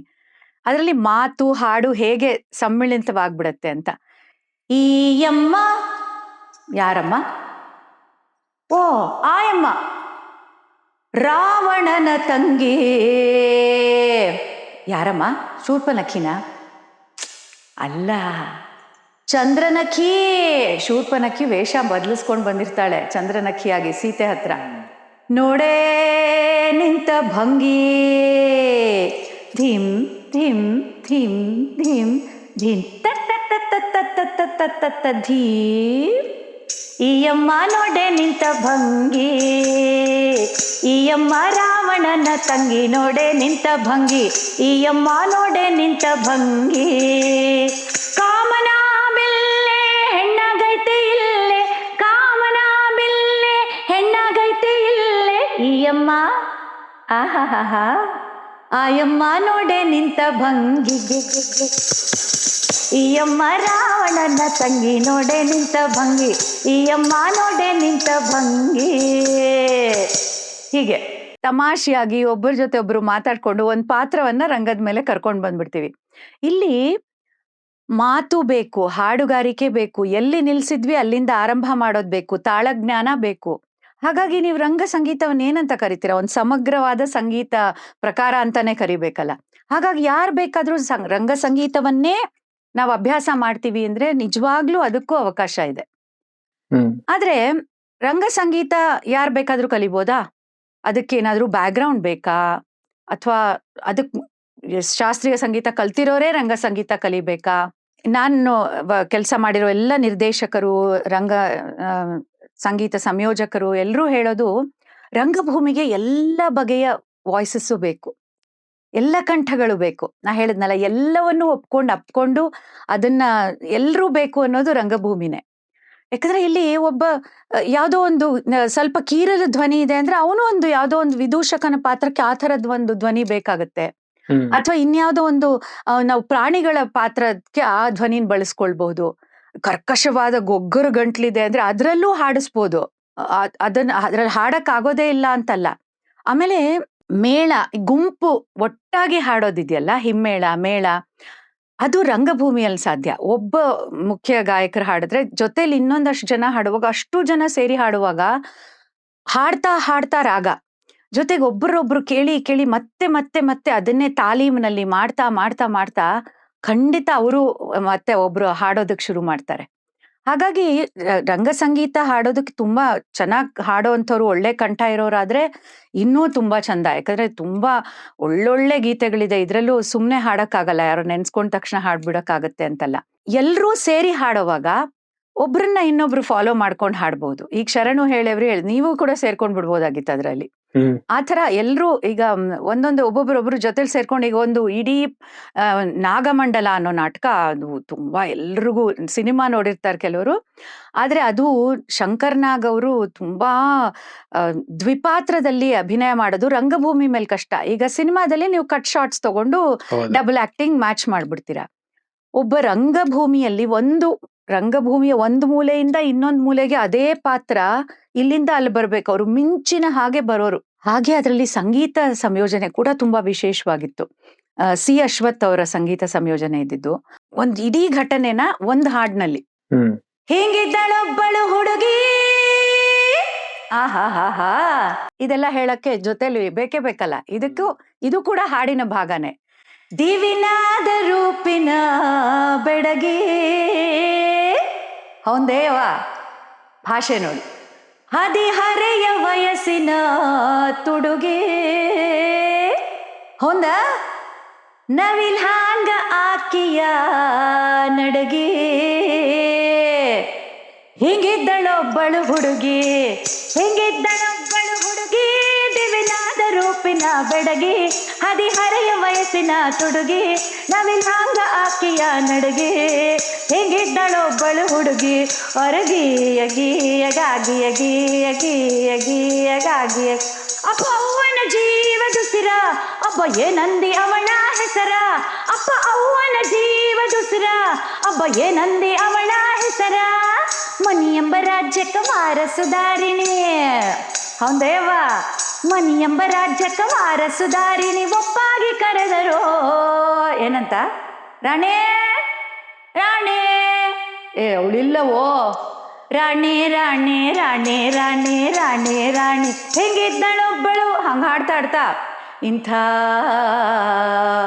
ಮಗಳಿಗಿನ್ಯಂಥ ವರ, ವರ ಮಗಳಿಗಿನ್ಯಂಥ ವರ, ವರ ಮಗಳಿಗಿನ್ಯಂಥ ವರ, ಇಂಥ ಮಗಳಿಗಿನ್ಯಂಥ ವರ ಸರ, ಇಂಥ ಮಗಳಿಗಿನ್ಯಂಥ ವರ ಸರ, ಮಗಳಿಗಿನ್ಯಂಥ ವರ, ವರ ಮಗಳಿಗಿನ್ಯಂಥ ವರ. ಅವನ ಬಗ್ಗೆ ಎಲ್ಲ ನಡೆಯುತ್ತೆ ಇನ್ನೊಂದಿಷ್ಟು ಹಾಡಲ್ಲಿ. ಆಮೇಲೆ ಮದ್ವೆ, ಗಟ್ಟಿಮೇಳ ಗಟ್ಟಿಮೇಳ, ಸುಲಗ್ನ ಸಾವಧಾನ, ಸುಮುಹೂರ್ತ ಸಾವಧಾನ, ಶ್ರೀಲಕ್ಷ್ಮೀ ನಾರಾಯಣ ಧ್ಯಾನ ಸಾವಧಾನ, ಆಯ್ತು ಮದ್ವೆ. ಹೋಗಿ ಬಾರವ್ವ ರಾಣಿ, ಕಳಿಸ್ಕೊಡೋಣ ನಗೆ ಮುಖದ ನಾಗವೇಣಿ, ಕೊಟ್ಟ ಮನಿ ತುಂಬ ಮಲ್ಲಿಗೆ ಅರಳಲಿ ತಾಯೇ. ಅವಳು ಹೇಳ್ತಾಳೆ, ಯವ್ವ ನಾನು ಹೋಗಲೇ ಯವ್ವ, ಹೋಗೆ, ಪುಣ್ಯವ ಮಾಡಿದ್ಯವ್ವ, ಎಂಥ ಪುಣ್ಯವ ಮಾಡಿದ್ಯವ್ವ, ಮಾಡಿದ್ಯವ್ವ ಮಾಡಿದ್ಯವ್ವ ಡ್ಯಾವ್. ನಗು ಬರ್ತಾ ಇದೆ ನಿಮ್ಗೆ? ಅಲ್ಲ, ಒಂದು ದೊಡ್ಡ ಕಥೆನ ಬೇರೆ ಬೇರೆ ತರ ಒಂದು ಹಾಡ್ ಮೂಲಕ ತೋರಿಸ್ಬೋದು ಅಂದ್ರೆ ಅದು ರಂಗಗೀತೆಗೆ ಮಾತ್ರ ಸಾಧ್ಯ ಅನ್ಸುತ್ತೆ. ಖಂಡಿತವಾಗ್ಲು. ಆಮೇಲೆ ಅದರಲ್ಲಿ ನಾನು ಮಧ್ಯದ ಕೆಲವು ಭಾಗಗಳನ್ನ ತುಂಬಾ ಉದ್ದ ಆಗುತ್ತೆ ಅಂತ ಅದನ್ನ ಸ್ವಲ್ಪ ಕಟ್ ಮಾಡಿದ್ದೇನೆ. ಆದ್ರೆ ಸಂಪೂರ್ಣವಾದ ಒಂದು ಸುಂದರವಾದ ಹುಡುಗಿ ಇದ್ಲು, ಅವಳು ಹೇಗಿದ್ಲು, ಅವಳು ಎಂಥ ಮನೆಯಿಂದ ಬಂದ್ಲು, ಅವಳದೇನು ರಾಣಿ ಅವಳು ಎಷ್ಟು ಚೆನ್ನಾಗಿದ್ಲು, ಅದೆಲ್ಲ ಆದ್ಮೇಲೆ ಅವಳಿಗೆ ಒಂದ್ ಮದ್ವೆ ಮಾಡ್ಬೇಕು, ಅವನಿಗೆ ಎಂಥ ವರನ್ ತರೋದು, ಅವನು ಇಂಥವ್ನು ಸಿರಿಮನೆಯವನು ಅಂತ, ಹಂಗಾರೆ ಸರಿ ಅತ್ಲಾಗ ಮದ್ವೆನೂ ಮಾಡಿ ಕಳ್ಸಿ ಹೋಗೇ ಅತ್ಲಾಗೆ ಅಂತ ಕಳ್ಸಿದ್ರು. ಆ ಭಾಷೆನೂ ಅಷ್ಟೇ, ಅದ್ರಲ್ಲಿ ಒಡನಾಟ ಅಷ್ಟೇ. ಒಬ್ರೊಬ್ರು ಈಗ ಅದನ್ ಬಿಟ್ಟು ನಾವು ಕಣ್ಣು ತೆಗಿಯಕ್ಕೆ ಬೇರೆ ಕಡೆ ಗಮನ ಹೋಗಕ್ ಆಗೋದೇ ಇಲ್ಲ. ಇಷ್ಟ್ರ ಮಧ್ಯ ನಿಮಗ್ ಮೊಬೈಲ್ ನೋಡೋಣ ಅಂತ ಅನ್ಸತ್ತಾ? ಇಲ್ಲ, ಖಂಡಿತ ಇಲ್ಲ. ಒಂದಷ್ಟು ಸಮಯ ಆದ್ರೂ ಸಂಪೂರ್ಣವಾಗಿ ಈ ದೃಶ್ಯದಲ್ಲಿ ತೊಡಗಿಸ್ಕೊಳ್ಳಕ್ಕೆ ಸಾಧ್ಯ ಮಾಡತ್ತೆ ರಂಗಭೂಮಿ. ಅದರಲ್ಲಿ ಈ ಸಂಗೀತ ಎಷ್ಟು ವಿಶೇಷವಾಗಿದೆ ನೋಡಿ, ಭಾಷೆ ಬಳಕೆನೂ ಅಷ್ಟೇ. ಹೀಗ ಹಂಗಂದ ನೀನು ಅವಾಗ ಭಾಷೆ ಬಳಕೆ ಪರಿಚಯನೂ ಆಗತ್ತೆ. ಪ್ರಾಂತ್ಯವಾರು ಭಾಷಾ ಪ್ರಯೋಗ ಅಂತ ನಾವೇನ್ ಹೇಳ್ತೀವಿ, different dictions of just Kannada. You have so many dictions. ನಾವು ಒಂದು 20-25 ಕಿಲೋಮೀಟರ್ ದೂರಕ್ಕೆ ಒಂದೊಂದು ಭಾಷೆ ಪ್ರಯೋಗ ಸಣ್ಣ ಸಣ್ಣದಾಗಿ ಬದಲಾಗ್ತಾ ಹೋಗುತ್ತೆ. ಇಲ್ಲಿ ಸಹಜವಾಗೇ ಬರಕ್ ಶುರುವಾಗತ್ತೆ, ಯಾಕಂದ್ರೆ ಆ ಒಂದು ರಂಗ ಪಠ್ಯವನ್ನ ಓದ್ತಿರ್ತೀವಿ. ಹೌದೇನೇಯವ್ವ, ಏನ್ ಚಂದಾಗದಾಳೆ, ಇದು ಆ ಚಂದ ಐತಿ. ಅದರಲ್ಲಿ ಒಂದು ಭಾಷೆಯ ಸೊಗಡು ನಮ್ಗೆ ಎಷ್ಟು ಚೆನ್ನಾಗಿ ತಲುಪತ್ತಲ್ಲ. ಸಿರಿಮನೆಯವನಂತೂ ಖರೆ, ಹೌದಯವ್ವ, ಖರೇನಾ, ನಿಜವಾಗ್ಲು ಖರೆ, ನಿಜ ಅನ್ನಕ್ಕೆ ಖರೆ ಅಂತಾರೆ. ಖರೇನಾ ಯವ್ವ, ಚಂದ ಐತಿ ಮಗಿ, ಎಂತ ಚಂದ ಐತೆಲ್ಲ, ಅಯ್ಯೋ ಏನ್ ಚಂದ ಕಾಣ್ತೀಯೋ ಹುಡ್ಗ ಅಂತ ಹೇಳಿದ್ರೆ ನೋಡಿ, ನಿಮ್ಗೆ ಕಾಂಪ್ಲಿಮೆಂಟ್ ಕೊಟ್ಟಿದ್ದ ನಾನು. ಹಾಗೆ ಭಾಷೆಗಳನ್ನ ಕೂಡ ನಾವು ಒಂದೊಂದು ಪ್ರಾಂತ್ಯವಾರು ಕಲಿತಾ ಹೋಗ್ತೀವಿ. ಅದೆಲ್ಲ ಆ ಸೊಗಡು ಕೂಡ ಅರ್ಥ ಆಗ್ತಾ ಹೋಗುತ್ತೆ ಸಂಗೀತದ ಮುಖಾಂತರ ಕೂಡ.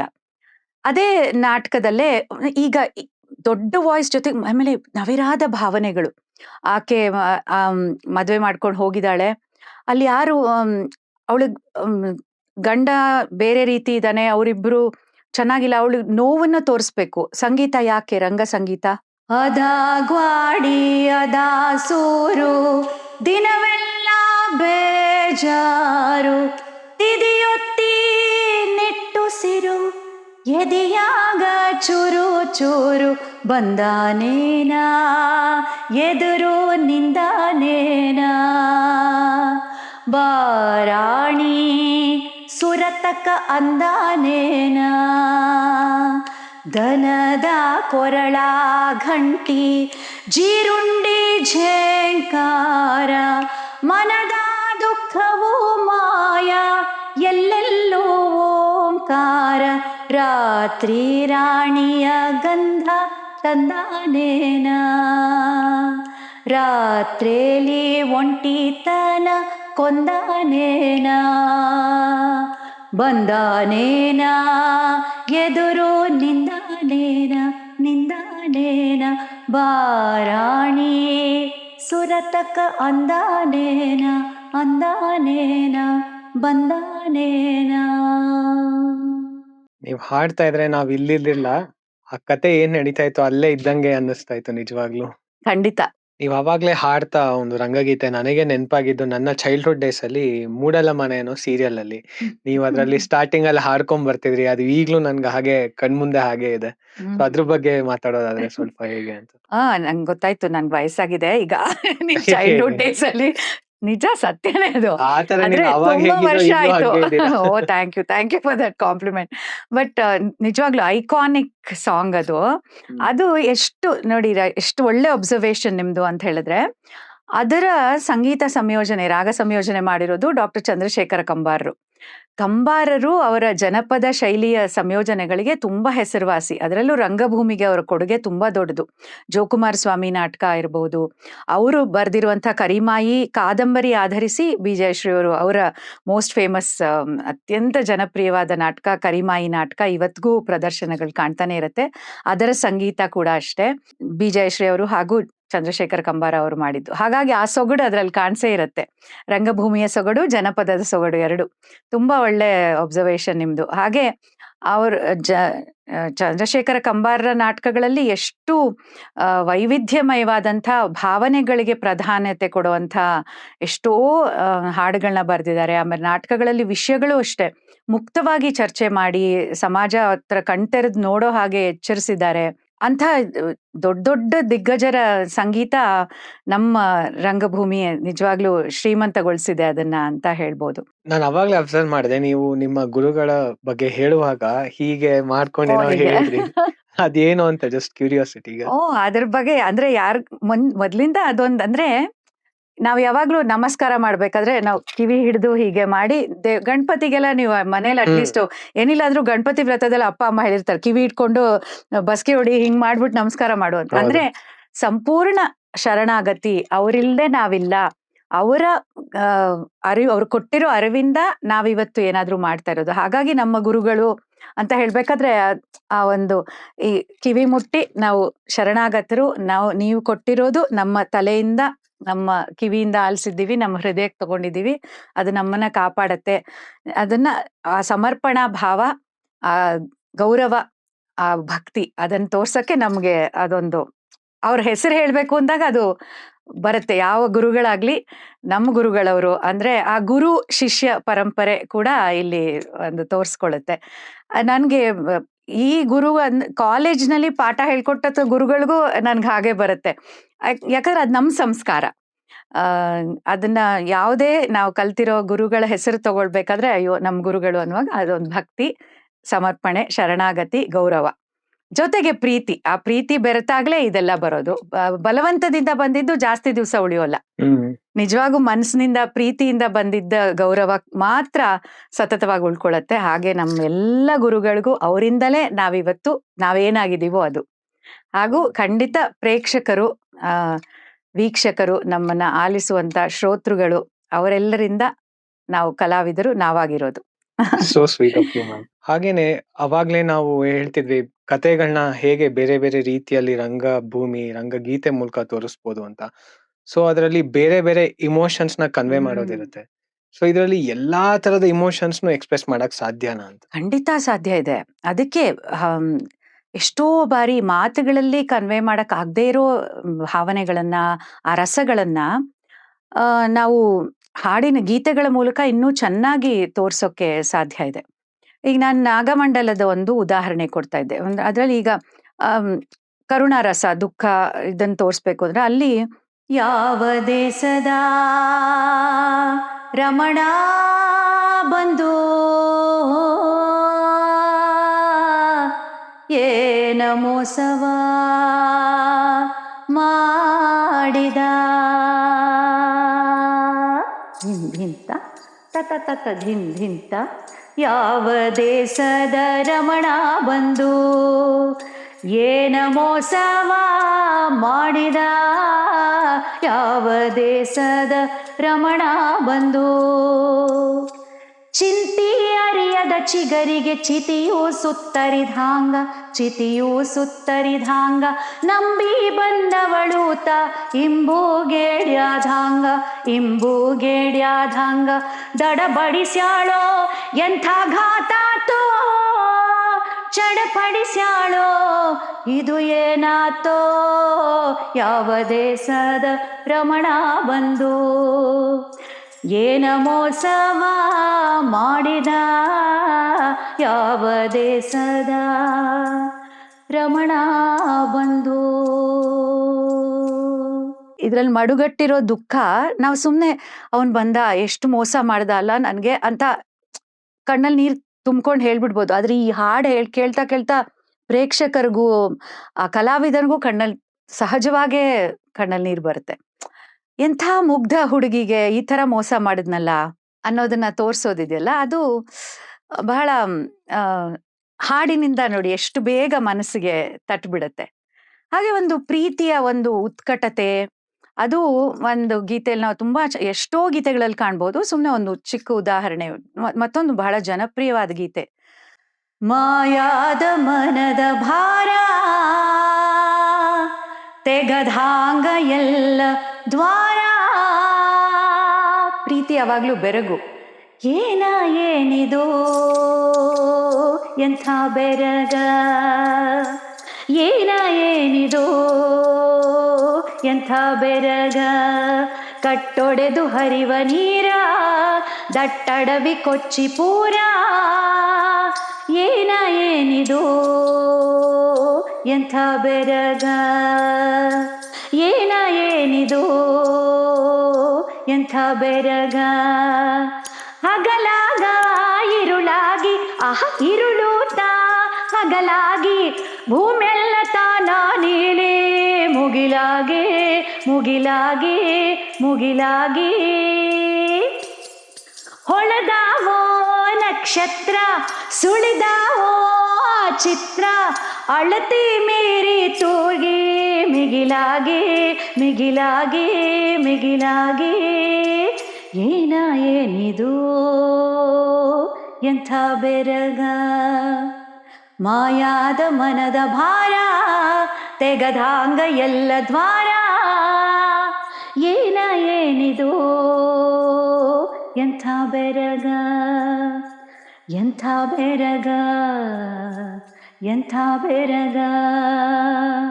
ಇದು ಬೆರಗನ್ನ ಹೇಗೆ ಹುಟ್ಟಿಸ್ಬಹುದು, ಒಂದು ಸಂಬಂಧ, ಅದರಲ್ಲಿ ಏನೋ ಒಂದು ನವಿರಾದ ಭಾವನೆ, ಅದನ್ನೆಲ್ಲ ತೋರಿಸ್ತಾ.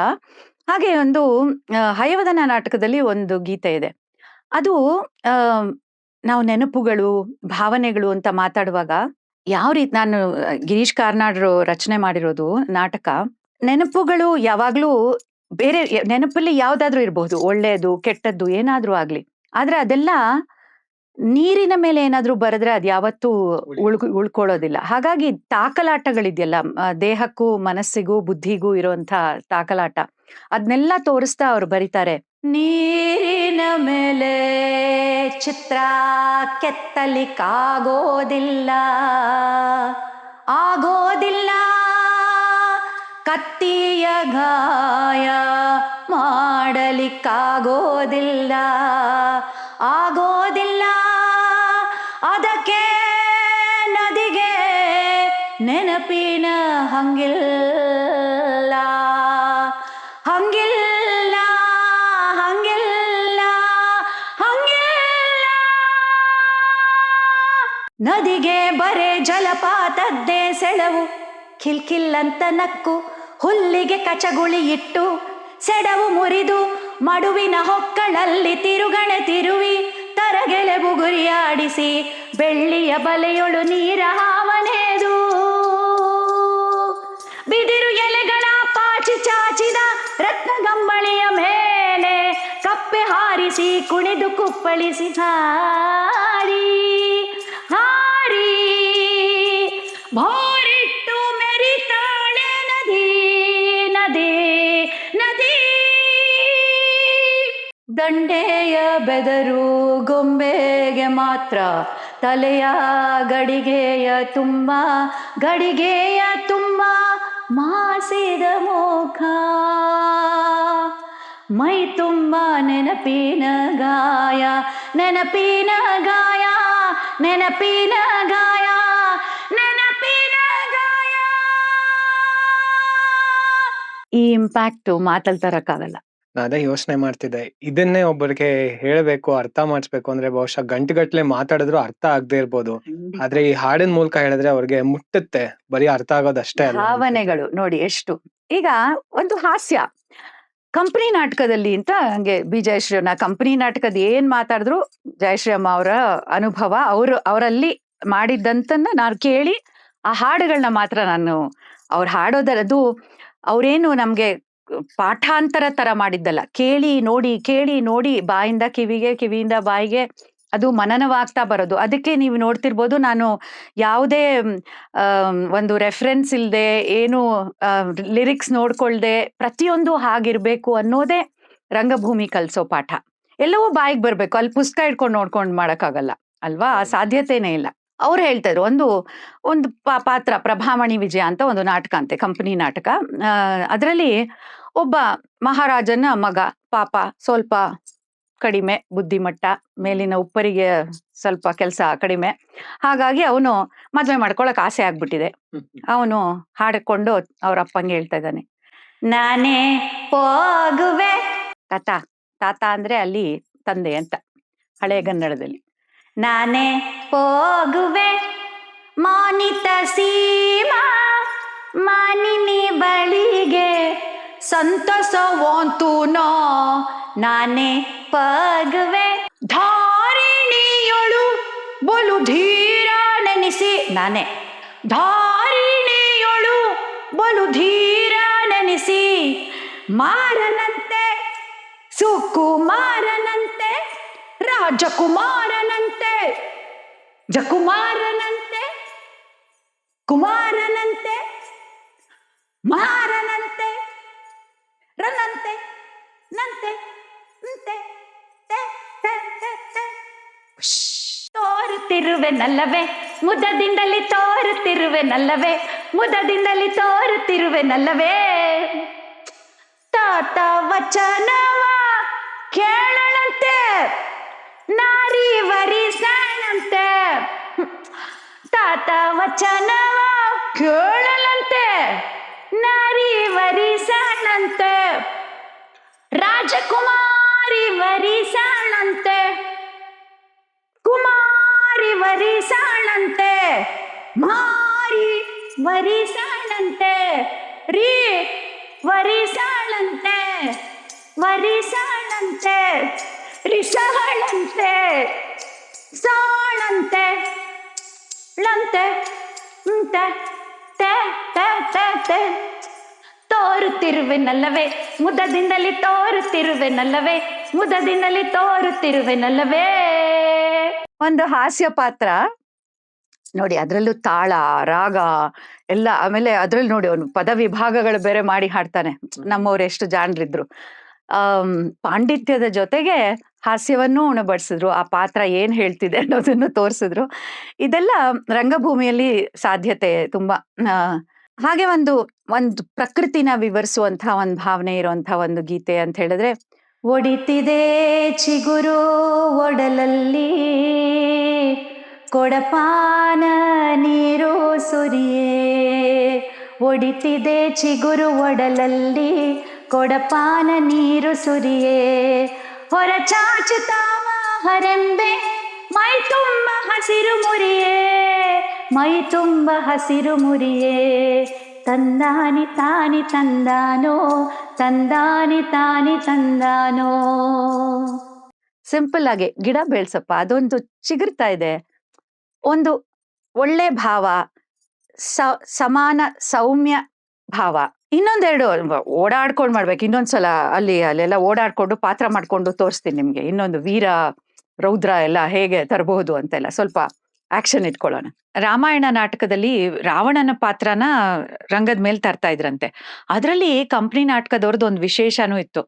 ಈ ಬ್ರಿಟಿಷರ್ಸು, ಇಲ್ಲಿ ನಮ್ದು ಸ್ವಾತಂತ್ರ್ಯ ಸಂಗ್ರಾಮ ನಡೀತಾ ಇತ್ತು, ಬ್ರಿಟಿಷರ್ಸು ಅವ್ರ ವಿರುದ್ಧ ಇಡೀ ದೇಶ ದಂಗೆ ಹೇಳ್ತಾ ಇತ್ತಂತೆ. ಅವಾಗ ಅವರು ನಾಟಕಗಳ ಮೂಲಕ ಇವರು ಏನೋ ಪ್ರಚೋದನೆ ಮಾಡ್ತಾರೆ ಜನರಿಗೆ ಅಂತ ಅವರು ಟ್ರಾನ್ಸ್ಲೇಟರ್ಸ್ನ ಕರ್ಕೊಂಡು ಬಂದು ಬ್ರಿಟಿಷ್ ಆಫೀಸರ್ಸು ನಾಟಕ ನೋಡಕ್ ಬರೋರಂತೆ.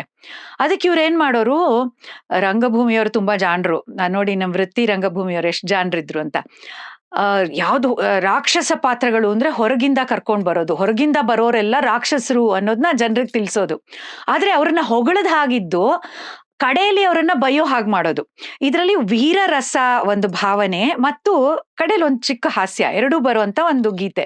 ಅದನ್ನ ನಾನು ಸ್ವಲ್ಪ ಅಭಿನಯದ ಮೂಲಕ ಹಾಡು ತೋರಿಸ್ತೀನಿ ಅಂತ ನಿಮ್ಗೆ ಹೇಳಿದ್ದೆ, ಅದನ್ನ ಮಾಡಕ್ಕೆ ಪ್ರಯತ್ನ ಪಡ್ತಿದ್ದೀನಿ. ರಾವಣನ್ನ ಸಭೆಗೆ ಕರೀತಾ ಇದ್ದಾರೆ, ರಾವಣ ಬರ್ತಾ ಇದ್ದಾನೆ ಹಾಡಿನ ಮೂಲಕ. ಅವನು ಎಷ್ಟು ಆ ವ್ಯಾಲರ್, ಆ ಶಕ್ತಿ, ವೀರ, ಗಾಂಭೀರ್ಯ.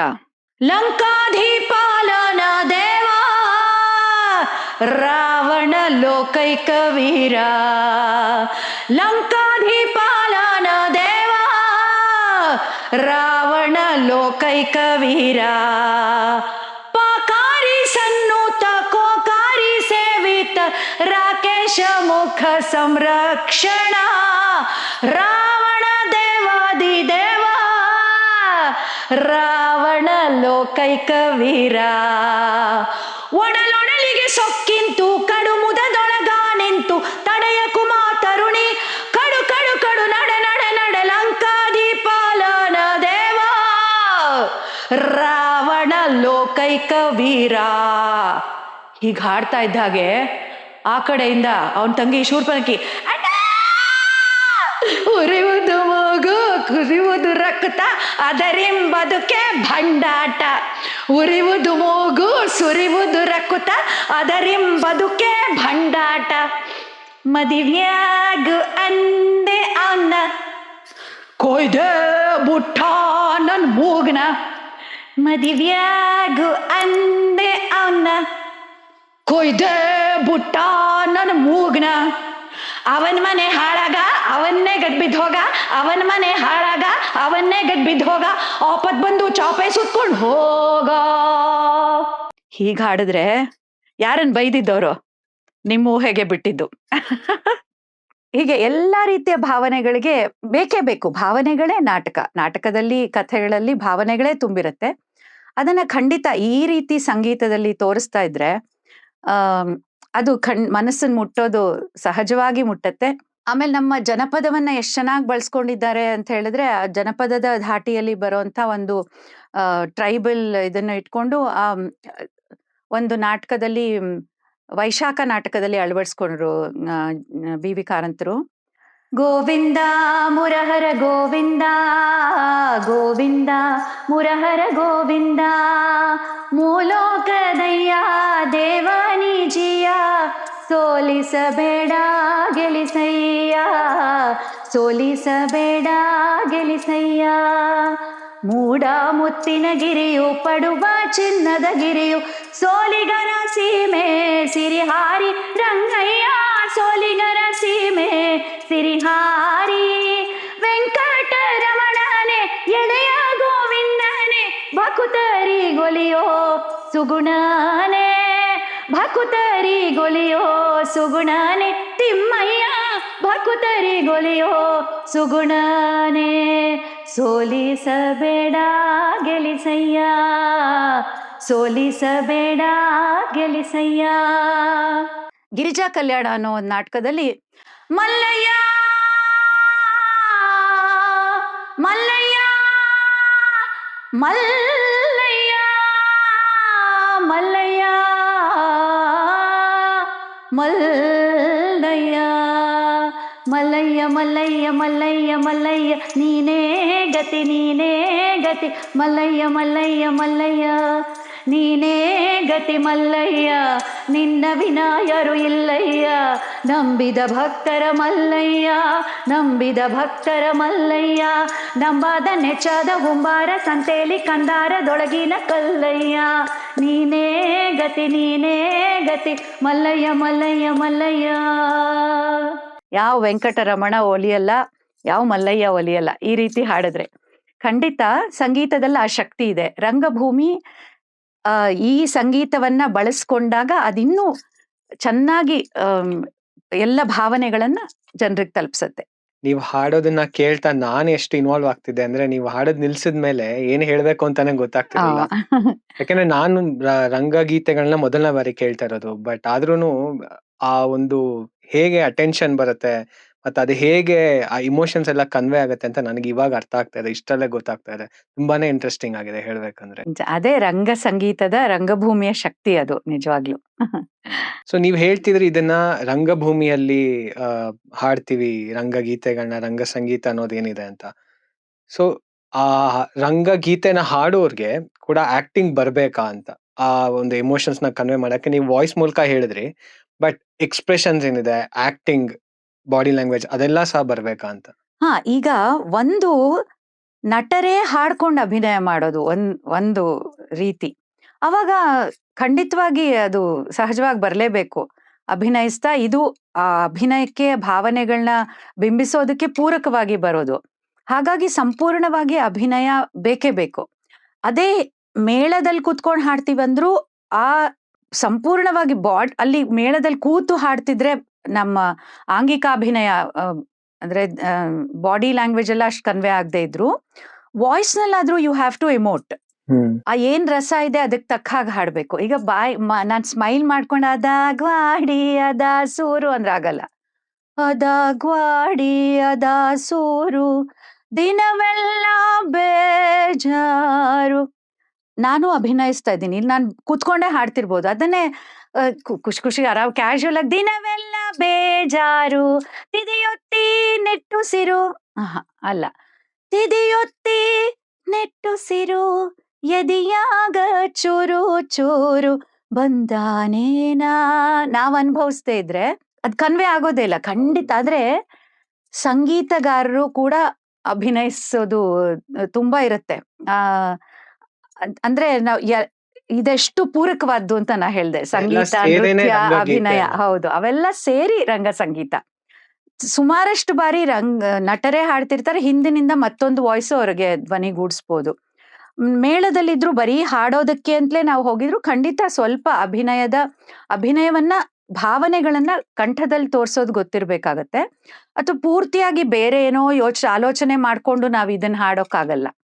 ನಾವು ಆ ನಾಟಕದಲ್ಲಿ, ಆ ಕಥೆಯಲ್ಲಿ, ಆ ಪಾತ್ರದ ಜೊತೆಗೆ ಪೂರ್ತಿಯಾಗಿ ನಾವು ಒಂದಾಗಿ ಅದನ್ನ ಅನುಭವಿಸ್ತಾ ಇದ್ರೆ ಮಾತ್ರ ಅದಕ್ಕೆ ಏನ್ ಬೇಕೋ ಅದನ್ನ ಕೊಡಕ್ಕಾಗತ್ತೆ. ಹಾಗಾಗಿ ಖಂಡಿತ ಎಕ್ಸ್ಪರ್ಟ್ ಆಕ್ಟರ್ ಅಲ್ದೇ ಇದ್ರು ಭಾವಾಭಿವ್ಯಕ್ತಿಯನ್ನ ತೋರ್ಸೋದು ಬೇಕೇ ಬೇಕು. ಆದ್ರೆ ಅದನ್ನ ರೂಢಿಸ್ಕೊಳ್ಬಹುದು. Nobody is a born artist. Some may be, of course there are exceptions who are really blessed and by birth they would have imbibed lot of things.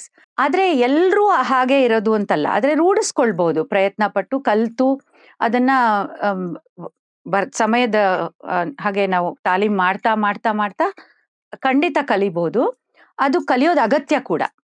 ಆಮೇಲೆ ತಯಾರಿ ಮಾಡ್ಕೊಳ್ಳೋದು ತುಂಬಾ, ಯಾವುದೇ ಕಲಾವಿದರಿಗೆ ಪೂರ್ವ ತಯಾರಿ ತುಂಬಾ, ಪೂರ್ವ ಸಿದ್ಧತೆ ತುಂಬಾ ಮುಖ್ಯ. ನಾವೇನೇ ಮಾಡ್ಬೇಕಾದ್ರು ಬರೀ ರಂಗಭೂಮಿಗೆ ನಟನೆ ಮಾಡೋಕಷ್ಟೇ ಅಲ್ಲ, ಈಗ ಕ್ಯಾಮ್ರಾಗೆ ನಾನು ಅಭಿನಯ ಮಾಡ್ಬೇಕಂದ್ರೂ ನಾನು ಸ್ವಲ್ಪ ತಯಾರಿ ಮಾಡ್ಕೊಳ್ಳೇಬೇಕು. ಆ ಪಾತ್ರ ಏನು, ಅದೇನ್ ಮಾಡ್ಬಹುದು, ಏನ್ ಮಾಡಬಾರ್ದು ಅನ್ನೋದನ್ನಾದ್ರೂ ನಾನು ತಿಳ್ಕೊಳ್ಬೇಕು. ಸುಮ್ನೆ ಸಾಮಾಜಿಕವಾದ ಒಂದು ಕಥಾಹಂದರ ಇದ್ರು, ನಾನೊಂದು ತಾಯಿ ಪಾತ್ರ ಮಾಡ್ತಿದ್ದೀನಿ ಅಂದ್ರು, ಆ ತಾಯಿ ಯಾವ ಹಿನ್ನೆಲೆಯಿಂದ ಬಂದವಳು, ಅವಳು ವಿದ್ಯಾವಂತೆನಾ ಅವಿದ್ಯಾವಂತೆನಾ, ಮಧ್ಯಮ ವರ್ಗದವಳ, ಭಾಷೆ ಬಳಕೆ ಅವಳದು ಹೇಗಿರುತ್ತೆ, ಯಾವ ಮೂಲದಿಂದ ಬಂದವರು, ಆಮೇಲೆ ಅವಳ ಪಾತ್ರದ ಒಂದು ಏನಿದೆ ಭಾವನೆ, ಅವಳು ಒಳ್ಳೆಯ ಪಾತ್ರನ, ಸ್ವಲ್ಪ ಕೆಟ್ಟತನ ಇದೆಯಾ ಅಥವಾ ಕೃತ್ರಿಮತೆ ಇದೆಯಾ, ಅದೆಲ್ಲದಕ್ಕೂ ವ್ಯತ್ಯಾಸ ಇದೆ. ಸ್ವಲ್ಪ ಮಟ್ಟಿಗಿನ ತಯಾರಿ, ಆದ್ರೆ ಕಿರುತೆರೆಗೆ ಅಷ್ಟೊಂದು ತಯಾರಿ ಮಾಡ್ಕೊಳ್ಳೋ ಸಮಯ ಇರೋದಿಲ್ಲ. ಯಾಕಂದ್ರೆ ಅಲ್ಲಿ ಪ್ರತಿಯೊಂದು ಕಂತುಗಳು, ಎಪಿಸೋಡ್ಸ್ ಹೋಗ್ತಾ ಇರಬೇಕು, ಜಾಸ್ತಿ ಸಮಯ ಸಿಗೋದಿಲ್ಲ. ಬೇಗ ಬೇಗ ತಯಾರಿ ಮಾಡ್ಬೇಕಾಗತ್ತೆ. ಆದ್ರೆ ಯಾವುದೇ ಪಾತ್ರ ಮಾಡ್ಬೇಕಾದ್ರೂ, ಯಾವಾಗ ಜನರ ಮುಂದೆ ಹೋಗಿ ನಾವು ಒಂದು ಹಾಡು ಹೇಳ್ಬೇಕಾದ್ರೂ, ನಾನ್ ನಿಂತು ಬರೀ ಒಂದು ಮಾತಾಡ್ಬೇಕಾದ್ರೂ ಅಥವಾ ಅಭಿನಯ ಮಾಡ್ಬೇಕಾದ್ರೂ ಸ್ವಲ್ಪ ಪೂರ್ವ ಸಿದ್ಧತೆ ಬೇಕೇ ಬೇಕು. ಅಭಿನಯ ಮಾಡ್ಬೇಕಾದ್ರಂತೂ ಖಂಡಿತವಾಗ್ಲೂ ನಾವು ಅಭಿನಯ ಕಲ್ತು ಸಂಗೀತ ಹಾಡುವಾಗ್ಲೂ ಅಭಿನಯದ ಸ್ವಲ್ಪ ಮಟ್ಟಿಗಿನ ಪ್ರಾವೀಣ್ಯತೆ ಬೇಕು. ಅದನ್ನ ಕಲಿಬಹುದು. ಆದ್ರೆ ಅಯ್ಯೋ ಹಾಗಾದ್ರೆ ನಂಗಾಗಲ್ಲಪ್ಪ, ನಾನು ಸುಮ್ನೆ ಹಾಡೋತಾನೆ ಅಂತ. ಹೌದು, ಸಾಮಾನ್ಯವಾದ ಹಾಡುಗಳಲ್ಲಿ ಎಮೋಷನ್ಸ್ ಇರಲ್ವಾ? ನಿಮ್ ಸಿನಿಮಾ ಹಾಡುಗಳಲ್ಲಿ ಎಮೋಷನ್ಸ್ ಇಲ್ವಾ? ಅದರಲ್ಲೂ ಪ್ಯಾಥೋಸ್ ಇದೆ, ರೊಮ್ಯಾಂಟಿಕ್ ಸಾಂಗ್ಸ್ ಇದೆ, ಎಲ್ಲ ಒಂದೇ ತರ ಹಾಡಲ್ಲ ಅಲ್ವಾ? ಅದು ಕೂಡ ಅಭಿನಯನೇ. ಎಷ್ಟೋ ಜನ ನೀವು ಹೀರೋಯಿನ್ಸ್ ಹೇಳೋದನ್ನ ಕೇಳಿರ್ಬೋದು. ಆ ಹಿನ್ನೆಲೆ ಗಾಯಕರೇ ಅರ್ಧ ಕೆಲಸ ಮಾಡ್ಬಿಟ್ಟಿರ್ತಾರೆ. ಈಗ ದೊಡ್ಡ ಗಾಯಕರು, SP ಬಾಲಸುಬ್ರಹ್ಮಣ್ಯಂ ಅವರು, S ಜಾನಕಿ ಅವರು, ಹಿಂದಿಯಲ್ಲಿ ಮೊಹಮ್ಮದ್ ರಫಿ ಅವರು, ಲತಾ ಮಂಗೇಶ್ಕರ್ ಅವರು, ಅಂಥವರೆಲ್ಲ ಅರ್ಧ ಕೆಲಸ ಅವರೇ ಮಾಡ್ಬಿಟ್ಟಿರ್ತಾರೆ. ನಾವು ತೆರೆ ಮೇಲೆ ಅದನ್ನ ಜೀವಿಸಿದ್ರೆ ಸಾಕು ಅಂತ ಹೇಳ್ತಾರೆ ಅಲ್ವಾ? ಅದೇ ಇದು ಕೂಡ. ಹಾಗಾಗಿ ಖಂಡಿತ ಎಲ್ಲಕ್ಕೂ ಕಲೆಗಳನ್ನ ಕಲಿಕೆಗೆ ಆಸಕ್ತಿ ಇರಬೇಕು ಮೊದಲು. ಎರಡನೇದು, ಅದನ್ನ ನಾನು ಮಾಡ್ತೀನಿ ಅನ್ನೋದಕ್ಕೆ ಸುಮ್ನೆ ಬಾಯಲ್ಲಿ ಆಸಕ್ತಿ ಇದೆ ಸರಿ ನಾನು ಮಾಡ್ತೀನಿ ಬಂದ್ಬಿಟ್ಟು ಹಿಂಗೆ ಇನ್ಸ್ಟೆಂಟ್ ಆಗಿ ಯಾವುದೂ ಆಗಲ್ಲ. ಸಾಕಷ್ಟು ಸಮಯ ಕೊಡ್ಬೇಕು ನಾವು ಅದಕ್ಕೆ. ಕಲಿಬೇಕು, ಮನಸ್ಸಿಟ್ಟು ಕಲಿಬೇಕು, ಧ್ಯಾನದ ಹಾಗೆ ಕಲಿಬೇಕು. ಆಮೇಲೆ ಅದಕ್ಕೆ ಸಂಪೂರ್ಣ ಬದ್ಧತೆ ಇರಬೇಕು, ಕಮಿಟ್ಮೆಂಟ್ ಇರಬೇಕು. ಆಮೇಲೆ ನಿರಂತರವಾಗಿ ಮಾಡ್ತಾ ಇರಬೇಕು. ಆಗ ಇವೆಲ್ಲ ಸಿದ್ಧಿಸತ್ತೆ. ಅಭಿನಯ ಆಗ್ಲಿ, ಗಾಯನ ಆಗ್ಲಿ, ಅವೆಲ್ಲ ಒಂದಕ್ಕೊಂದು ಪೂರಕವಾಗಿ ಚೆನ್ನಾಗಿ ನಡ್ಕೊಂಡು ಹೋಗುತ್ತೆ. ತುಂಬಾ ಚೆನ್ನಾಗಿ ಎಕ್ಸ್ಪ್ಲೈನ್ ಮಾಡಿದ್ರಿ ಅದನ್ನ. ನೀವು ಅವಾಗ್ಲೇ ರಂಗಭೂಮಿ ದಿಗ್ಗಜರ ಬಗ್ಗೆ ಮಾತಾಡ್ತಾ ಇದ್ರಿ, ನೀವು ಅವ್ರ ಜೊತೆ ಪರ್ಫಾರ್ಮ್ ಮಾಡಿದೀರಾ ಅಂತ ಕೂಡ ಹೇಳ್ತಾ ಇದ್ರಿ. ಅದ್ರ ಬಗ್ಗೆ ಒಂದ್ ಸ್ವಲ್ಪ ಹೇಳಕ್ಕಾಗತ್ತಾ? ಇನ್ಸ್ಟೆನ್ಸಸ್ ಇರ್ಬೋದು. ಸ್ವಲ್ಪ ನನ್ನ ಅನುಭವ, ನಾನು ಯಾವ ಜನ್ಮದ ಅದೃಷ್ಟನೋ ಅಂತ ತಿಳ್ಕೊಳ್ತೀನಿ. ಇಷ್ಟು ದೊಡ್ಡ ವ್ಯಕ್ತಿಗಳ ಜೊತೆ ಕೆಲಸ ಮಾಡಕ್ ನನಗ್ ಸಿಕ್ಕಿರೋದು. ನಾ ಹೇಳ್ದೆ, ರಂಗಭೂಮಿ ಅಂತ ನಾನು ಶಾಲಾ ನಾಟಕಗಳನ್ನ ಬಿಟ್ರೆ, ಶಾಲಾ ನಾಟಕಗಳಲ್ಲಿ ನಾನು ಶಾಲೆ ಅಂತ ಹೋದಾಗಿಂದ ಎಲ್ಲದರಲ್ಲಿ ನಾಟಕ, ಸಂಗೀತದಲ್ಲಿ ನಾನು ವೇದಿಕೆ ಮೇಲೆ ಇದ್ದೇ ಇರ್ತಿದ್ದೆ. ಅದಲ್ಲದೆ ನಿಜವಾಗಿ ರಂಗಭೂಮಿ ಅಂತ ಪ್ರವೇಶ ಆಗಿದ್ದು, ನಾನು ಈಗಾಗಲೇ ಹೇಳ್ದೆ, B ಜಯಶ್ರೀ ಅವರು, ನಾನು ಒಂದ್ ಕಡೆ ಹಾಡೋದನ್ನ ಕೇಳಿದಾಗ, ಆಮೇಲೆ ನನ್ಗೆ ಪರಿಚಯದವರು ಒಬ್ಬರ ಮೂಲಕ ಕಳ್ಸಿ ನಾನು ರಂಗಭೂಮಿಗೆ ನಾನು ಬಂದಿದ್ದು. B ಜಯಶ್ರೀ ಅವರು ಒಂದು ದೊಡ್ಡ ಶಕ್ತಿ, ಒಂದು ದೊಡ್ಡ ಹೆಸರು. ನಾನು ಅಲ್ಲಿಗೆ ಅವರನ್ನ ಭೇಟಿ ಮಾಡಿದ್ದು 1985ರಲ್ಲಿ. ನಾನು 10ನೇ ತರಗತಿಯಲ್ಲಿ ಓದ್ತಾ ಇದ್ದೆ ಆಗ. ಆಗ್ಲೇ ಅವರು ತುಂಬಾ ದೊಡ್ಡ ಹೆಸರು. ಅವರು ನ್ಯಾಷನಲ್ ಸ್ಕೂಲ್ ಆಫ್ ಡ್ರಾಮಾಲಿ ಓದ್ಕೊಂಡು ಬಂದು ತುಂಬಾ ಇಲ್ಲೂ ಸಾಕಷ್ಟು ನಾಟಕಗಳನ್ನ ಮಾಡಿ ಗೆದ್ದಿದ್ರು. ದೊಡ್ಡ ಒಂದು ಪ್ರಾಜೆಕ್ಟ್ ತಗೊಂಡಿದ್ರು. ಅವರನ್ನ ನೋಡ್ತಾ ಕೂತ್ರೆ ನನ್ಗೆ ಒಂದು ಅವರು ಹಾಡಿದ್ರೆ ಅಂತ ಉಸಿರು ಹಾಗೆ ಮಾಡ್ಬಿಡೋದು. ತುಂಬಾ ಆಶ್ಚರ್ಯ. ಆಮೇಲೆ ಇನ್ ಆಫ್ ಇಟ್, ಒಂಥರ ಅಯ್ಯಪ್ಪ ಅದ್ಭುತ ಇದು ಅಂತ ಹೇಳ್ತೀವಲ್ಲ, ನೀವು ರಸಗಳು ಅಂತ ಹೇಳ್ತೀರಿ, ನಂಗೆ ಅದೆಲ್ಲ ಅಲ್ಲೇ ಬರ್ತಾ ಇತ್ತು. ಅಯ್ಯಪ್ಪ ಹೀಗೂ ಹಾಡ್ಬೋದಾ, ಹೀಗೂ.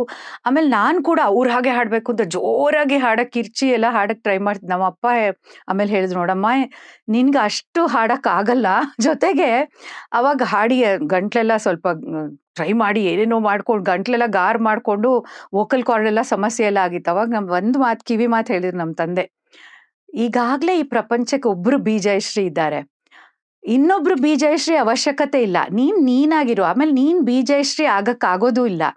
ಅವರನ್ನ ಖಂಡಿತ ಮಾದರಿಯಾಗಿಟ್ಕೋ, ಅವರಿಂದ ಕಲಿತಾ ಇದ್ಯಾ, ನಂಗೆ ತುಂಬಾ ಸಂತೋಷ. ನೀನ್ ಇನ್ನೊಂದು ಬಿ ಜಯಶ್ರೀ ಆಗಕ್ ಆಗಲ್ಲ, ಅದು ನನ್ ಖಂಡಿತ ಅರಿವು ಯಾವತ್ತೋ ಆಗಿದೆ. ಆದ್ರೆ ಅವ್ರನ್ನೆಲ್ಲ ನೋಡಿದ್ರೆ, ಅವ್ರ ಅಭಿನಯ ಮಾಡಿದ್ರೆ ಎಂಥ ಕಲೆ, ಹಾಡ್ತಾರೆ, ಹಾಡಿದ್ರೆ ಅಯ್ಯೋಯಪ್ಪ ಈ ತರ ಅವ್ರ ಕಂಠ ಈ ನಿಜವಾಗ್ಲು ನ ಭೂತೋ ನ ಭವಿಷ್ಯತಿ ಅನ್ನೋ ತರ.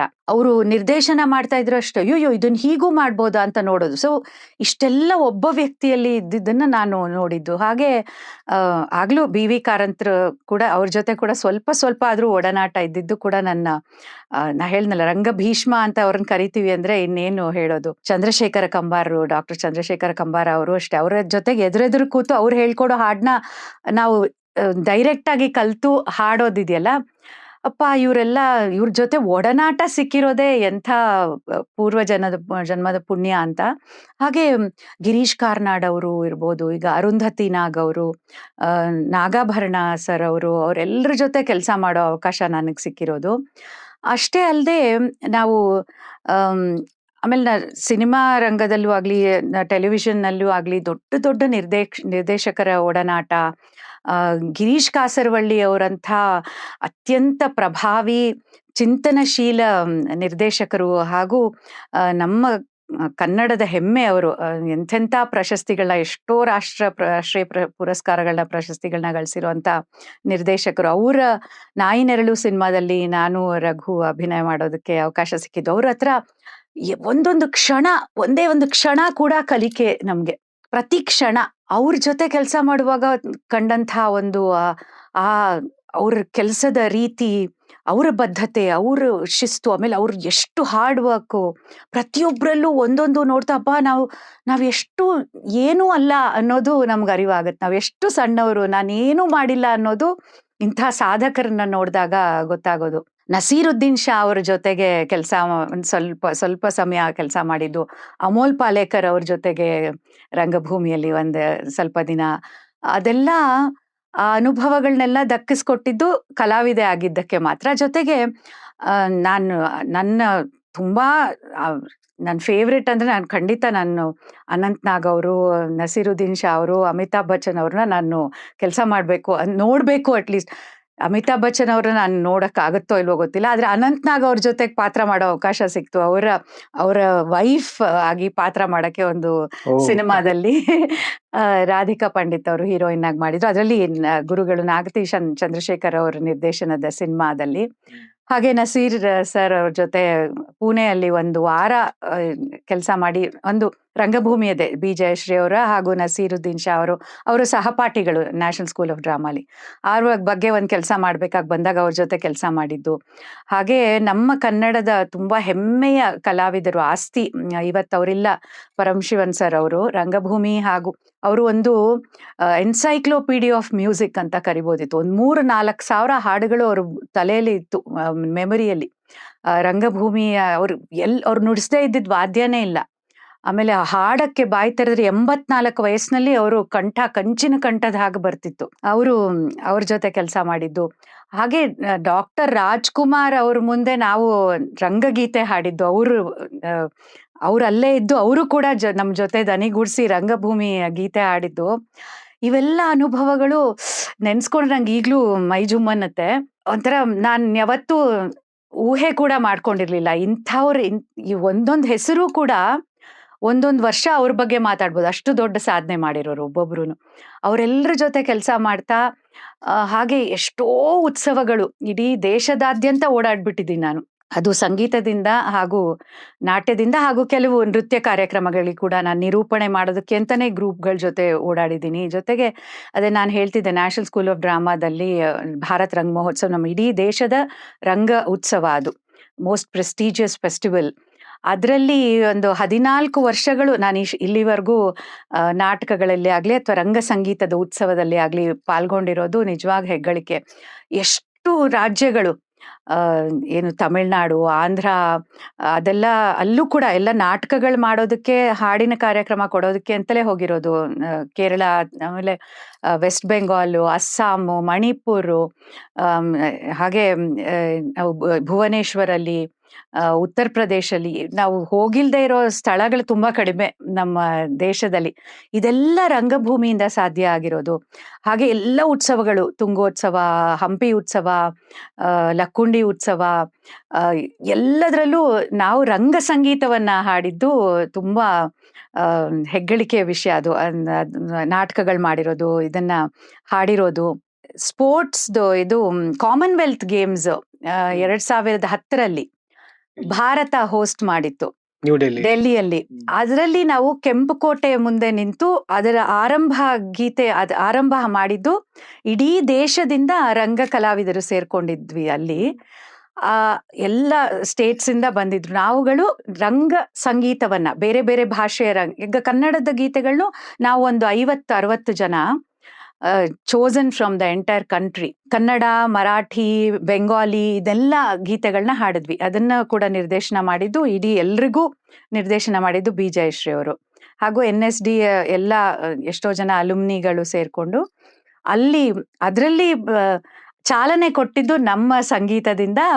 ಇನಾಗ್ಯುರೇಷನ್ ಆಯ್ತು ಕಾಮನ್ವೆಲ್ತ್ ಗೇಮ್ಸ್. ಅದರದ್ದು ಅನುಭವನೂ ಅಷ್ಟೇ ನಮ್ಮ ದೇಶದ ಹೆಮ್ಮೆ ಅದು. ಅಲ್ಲಿ ನಾವು ಹೋಸ್ಟ್ ಮಾಡ್ತಿರುವಾಗ ಅಲ್ಲಿ ನಿಂತು ಹಾಡಿದ್ದು, ಕಲೆಯಲ್ಲಿ ಚಿಕ್ಕದಾಗಿ ಮನ್ಸಾರೆ ಅದನ್ನ ನಾನು ಯಾವತ್ತಿಗೂ ಇದನ್ನ ಪೂಜೆ ತರ, ಧ್ಯಾನ ತರ ಮಾಡ್ತೀನಿ ಅನ್ಕೊಂಡ್ ಮಾಡಿದ್ದಕ್ಕೆ ಅದು ಆ ದೇವರು, ಗುರುಗಳು, ತಂದೆ ತಾಯಂದ್ರು, ಇದೆಲ್ಲ ಕಲೆಗಳು ನನಗ್ ಕೊಟ್ಟಂತ ವರ. ಆದ್ರೂ ನನ್ನ ಸಾಧನೆ ಅನ್ನೋದು ಇನ್ನೂ ಏನೂ ಇಲ್ಲ. ಸಾಧಿಸೋದು ಬೆಟ್ಟದಷ್ಟಿದೆ, ಇಟ್ಟಿರೋ ಹೆಜ್ಜೆ ಒಂದೇ ಅಂತ ನನ್ನ ಭಾವನೆ. ನನಗಿಂತ ಕಿರಿಯವಳಿಲ್ಲ, ಅದು ನನ್ನ ಮನದಾಳದ ಮಾತು. ಇಷ್ಟೆಲ್ಲ ಕಲೆಗಳನ್ನ ಅಂತ ದೊಡ್ಡ ದೊಡ್ಡ ಸ್ಟೇಜ್ಗಳಲ್ಲಿ ಇರ್ಬೋದು, ದೊಡ್ಡ ದೊಡ್ಡ ವ್ಯಕ್ತಿಗಳ ಜೊತೆ ಹಂಚ್ಕೊಂಡಿದ್ದೀರಾ, ನೀವು ಸ್ಟೇಜ್ ಹಂಚ್ಕೊಂಡಿದ್ದೀರಾ, ಅವ್ರ ಮುಂದೆ ಪರ್ಫಾರ್ಮೆನ್ಸ್ ಮಾಡಿದ್ದೀರಾ. ನೀವು ನಮ್ಮ ಮುಂದೆ ಬಂದು ಕೂತು ಇಷ್ಟೆಲ್ಲ ಶೇರ್ ಮಾಡ್ಕೊಂಡಿದ್ದು, ಅದಕ್ಕೆ ನಾವ್ lucky and we are grateful ಅಂತ ಹೇಳೋದಕ್ಕೆ ಇಷ್ಟಪಡ್ತೀನಿ. Thank you so much. ನಿಮ್ಮ ಈ ರಂಗಭೂಮಿ ಜರ್ನಿಯಲ್ಲಿ ಒಂದು ಅನ್ಫರ್ಗೆಟಬಲ್ ಮೊಮೆಂಟ್ ಅಥವಾ ಒಂದು ಇನ್ಸಿಡೆಂಟ್ ಅಂತ ಏನಾದ್ರು ಇದೆಯಾ?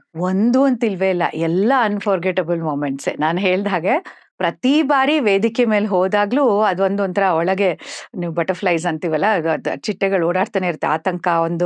ಒಂದು ಸಲ ಹೆಜ್ಜೆ ಇಟ್ಟು ಆರಂಭದ ಹಾಡೋ ಅಥವಾ ಆರಂಭದ ನಮ್ ಡೈಲಾಗೋ ತಗೊಳ್ಳೋವರೆಗೂ ಅದೊಂದು ಆ ಫೀಲ್ ಮಾಡ್ಬೇಕು. ಅದು ಪ್ರತಿ ಸಲ ಅದೊಂದು ಅನ್ಫರ್ಗೆಟಬಲ್.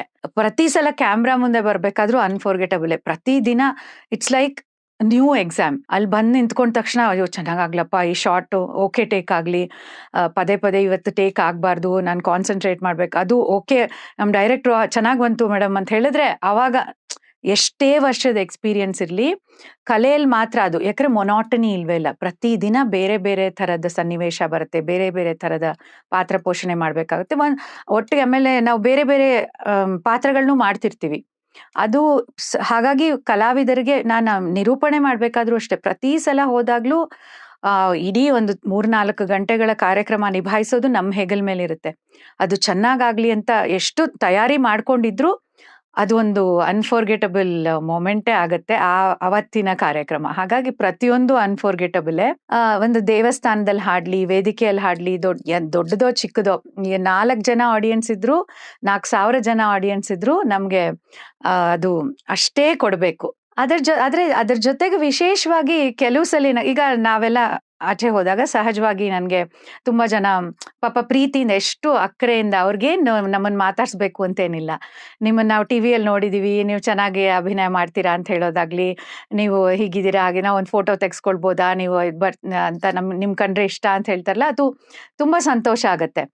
ಅದೆಲ್ಲರ ಜೊತೆಗೆ ಮೇಡಮ್ ನೀವು ನಾಟಕದಲ್ಲಿ ಮಾಡಿದ್ರಲ್ಲ, ನೀವು ಮಾಡಿರೋ ನಾಟಕ ನೋಡಿದೀವಿ, ಸದಾರಮೆ ನೋಡಿದೀವಿ, ನೀವು ಇದ್ರಲ್ಲಿ ಹಾಡಿದ್ರಲ್ಲ, ನೀವು ರಕ್ಷಾಪತಿ ಜನಕತೆಯಲ್ಲಿ ನೋಡಿದೀವಿ ಅಂತ ಹೇಳೋದಾಗ್ಲಿ. ಆಮೇಲೆ ನೀವು ರಂಗಗೀತೆ ಹಾಡ್ತೀರಾ ಅಲ್ವಾ, ನಾವು ಇದರಲ್ಲಿ ಗಣೇಶೋತ್ಸವದಲ್ಲಿ ನೀವು BJಶ್ರೀ ಅವ್ರ ಜೊತೆ ಯಾವಾಗ್ಲೂ ಹಾಡ್ತೀರಾ ಅಂತ ಹೇಳೋದಾಗ್ಲಿ. ಟೆಲಿವಿಷನ್ ಎಲ್ಲರೂ ಒಂದಲ್ಲ ಒಂದ್ಸಲಿ ಏನಾದ್ರು ಚಾನೆಲ್ ಸರ್ಫ್ ಮಾಡೋವಾಗಾದ್ರೂ ನೋಡಿರ್ಬೋದು, ನಾನ್ ಮಾಡೋ ಧಾರಾವಾಹಿನೇ ನೋಡ್ತಿಲ್ಲ ಅಂದ್ರೂನು. ಅದೇ ನಾಟಕಗಳು ನೋಡಿದೀನಿ ಅಂತ ಹೇಳೋದಾಗ್ಲಿ, ಒಂದು ನೀವು ರಂಗ ಸಂಗೀತ ಹಾಡಿದೀವಿ ಅಥವಾ ಒಂಥರ ಸ್ವಲ್ಪ ವಿಶೇಷ ಅನ್ಸುತ್ತೆ.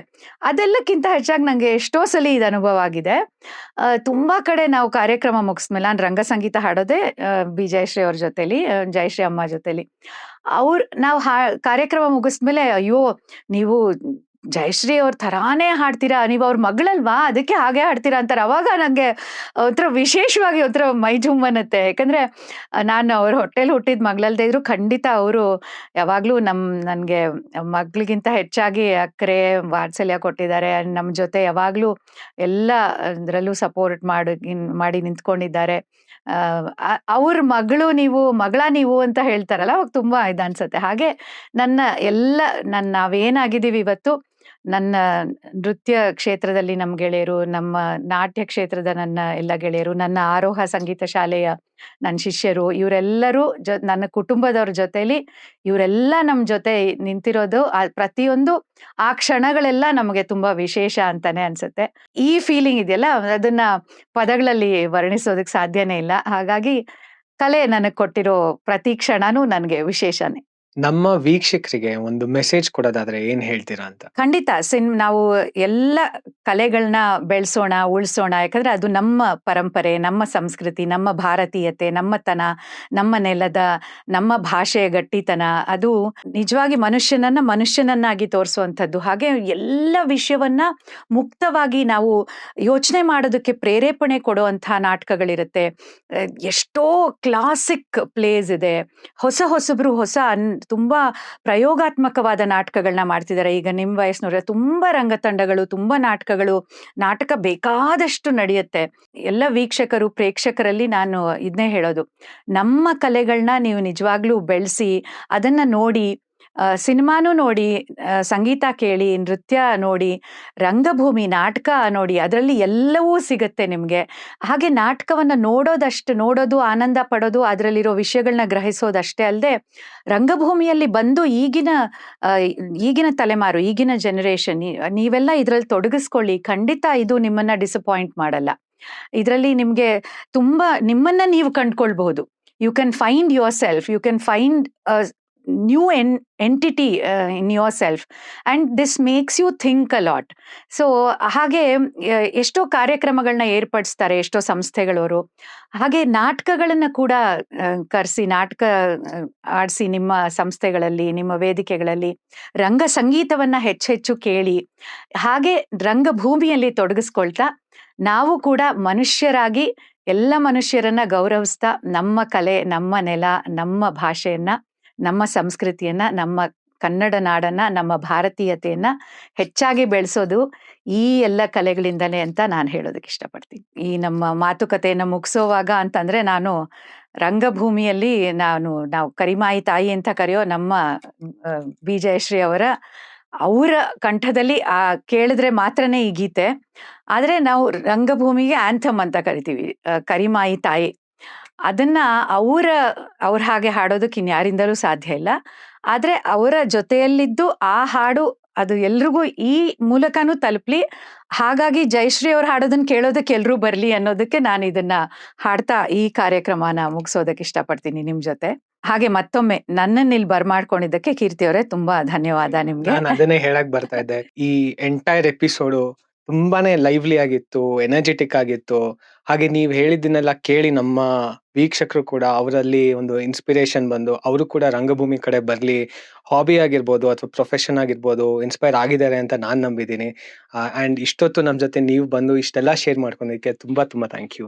ತುಂಬಾ ಧನ್ಯವಾದ.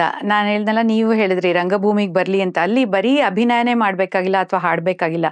ಒಬ್ರು ಕಾಸ್ಟ್ಯೂಮ್ ಡಿಸೈನರ್ ಬರ್ಬೋದು, ಒಬ್ರು ಮೇಕಪ್ ಪರ್ಸನ್ ಬರ್ಬೋದು, ಲೈಟಿಂಗ್ ಎಕ್ಸ್ಪರ್ಟ್ ಬರ್ಬೋದು, ಸ್ಟೇಜ್ ಡಿಸೈನರ್ ಬರ್ಬೋದು, ಮೂವ್ಮೆಂಟ್ ಎಕ್ಸ್ಪರ್ಟ್ ಬರ್ಬೋದು. ಹಾಗಾಗಿ ರಂಗಭೂಮಿಯಲ್ಲಿ ತುಂಬಾ ಸಾಧ್ಯತೆಗಳಿದೆ ತೊಡಗಿಸ್ಕೊಳ್ಳೋದಕ್ಕೆ. You can specialise in so many aspects. ಬರೀ ಬರವಣಿಗೆ ಮಾಡೋದಕ್ಕೆ ಬರ್ಬೋದು. ಸೊ ನಾನೀಗ ಹೇಳಿದ್ರಲ್ಲೇ ಒಂದು 10 ವಿಷಯಗಳಿದೆ. ಆ 10 ರೀತಿಯ ಎಕ್ಸ್ಪರ್ಟೀಸ್ ನೀವು ಯಾವುದೋ ಒಂದನ್ನು ನೀವು ಆಯ್ಕೆ ಮಾಡ್ಕೊಂಡು ಅದರಲ್ಲಿ ಮಾಡ್ಬೋದು. ಬರೀ ಅಭಿನಯನೇ ಮಾಡಬೇಕು ಅಂತಿಲ್ಲ. ಹಾಗಾಗಿ ಸಾಕಷ್ಟು ಸಾಧ್ಯತೆಗಳಿದೆ, lots of possibilities. So through this yes, ನೀವು ಹೇಳಿದ್ದನ್ನು ನಾನು ಮತ್ತೆ ಅದನ್ನ ರೀಟ್ರೇಟ್ ಮಾಡ್ತಾ, ಬ್ಯಾಫಿಲ್ಡ್ ಬ್ರೈನ್ಸ್ ಇನ್ನೂ ಸಾಕಷ್ಟು ವಿಷಯಗಳನ್ನ, ಸಾಕಷ್ಟು ಬ್ರೈನ್ಸ್ಗೆ ತುಂಬ್ತಾ ಇರಲಿ, ಹೊಸ ಹೊಸ ವಿಷಯಗಳನ್ನ ನೀವು ತರ್ತಾ ಇರಿ. ಎಲ್ರಿಗೂ ನಿಮ್ಮ ಎಲ್ಲ ಕಾರ್ಯ ಸಿದ್ಧಿ ಆಗ್ಲಿ ಅಂತ ತಾಯಿಯಲ್ಲಿ ಬೇಡ್ಕೊಳ್ಳೋಣ. Thank you so much.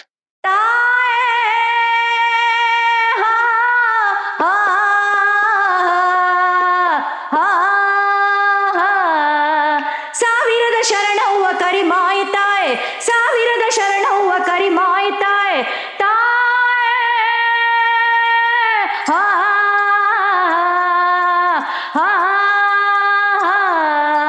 ಬಾಗಿದ ಭಕ್ತರಿಗೆ ಬೇಡಿದ್ದ ಕೊಟ್ಟವಳೆ, ಬಾಗಿದ ಭಕ್ತರಿಗೆ ಬೇಡಿದ್ದ ಕೊಟ್ಟವಳೆ, ಗೆಜ್ಜಿ ಕಾಲಿನ ಮಗನ ಬಂಜಿ ಉಡಿಗಿಟ್ಟವಳೆ, ಗೆಜ್ಜಿ ಕಾಲಿನ ಮಗನ ಬಂಜಿ ಉಡಿಗಿಟ್ಟವಳೆ, ಕಲ್ಲಿನ ಎದೆಯೊಳಗ ಹುಲ್ಲ ಚಿಗುರಿಸಿದವಳೆ, ಬೇಲಿಯ ಮುಳ್ಳಿಗೆ ನೀಲಿ ಕೊಟ್ಟವಳೆ, ಬೆಣ್ಣಿ ಸುಣ್ಣದ ಗುರುತ ತೋರಿಸಿ ಕೊಟ್ಟವಳೆ, ಸುಣ್ಣಾದ ನೀರಾಗ ಜೀವ ಕೊಟ್ಟವಳೆ, ಸಾವಿರದ ಶರಣವ್ವ ಕರಿಮಾಯ್ತಾಯ್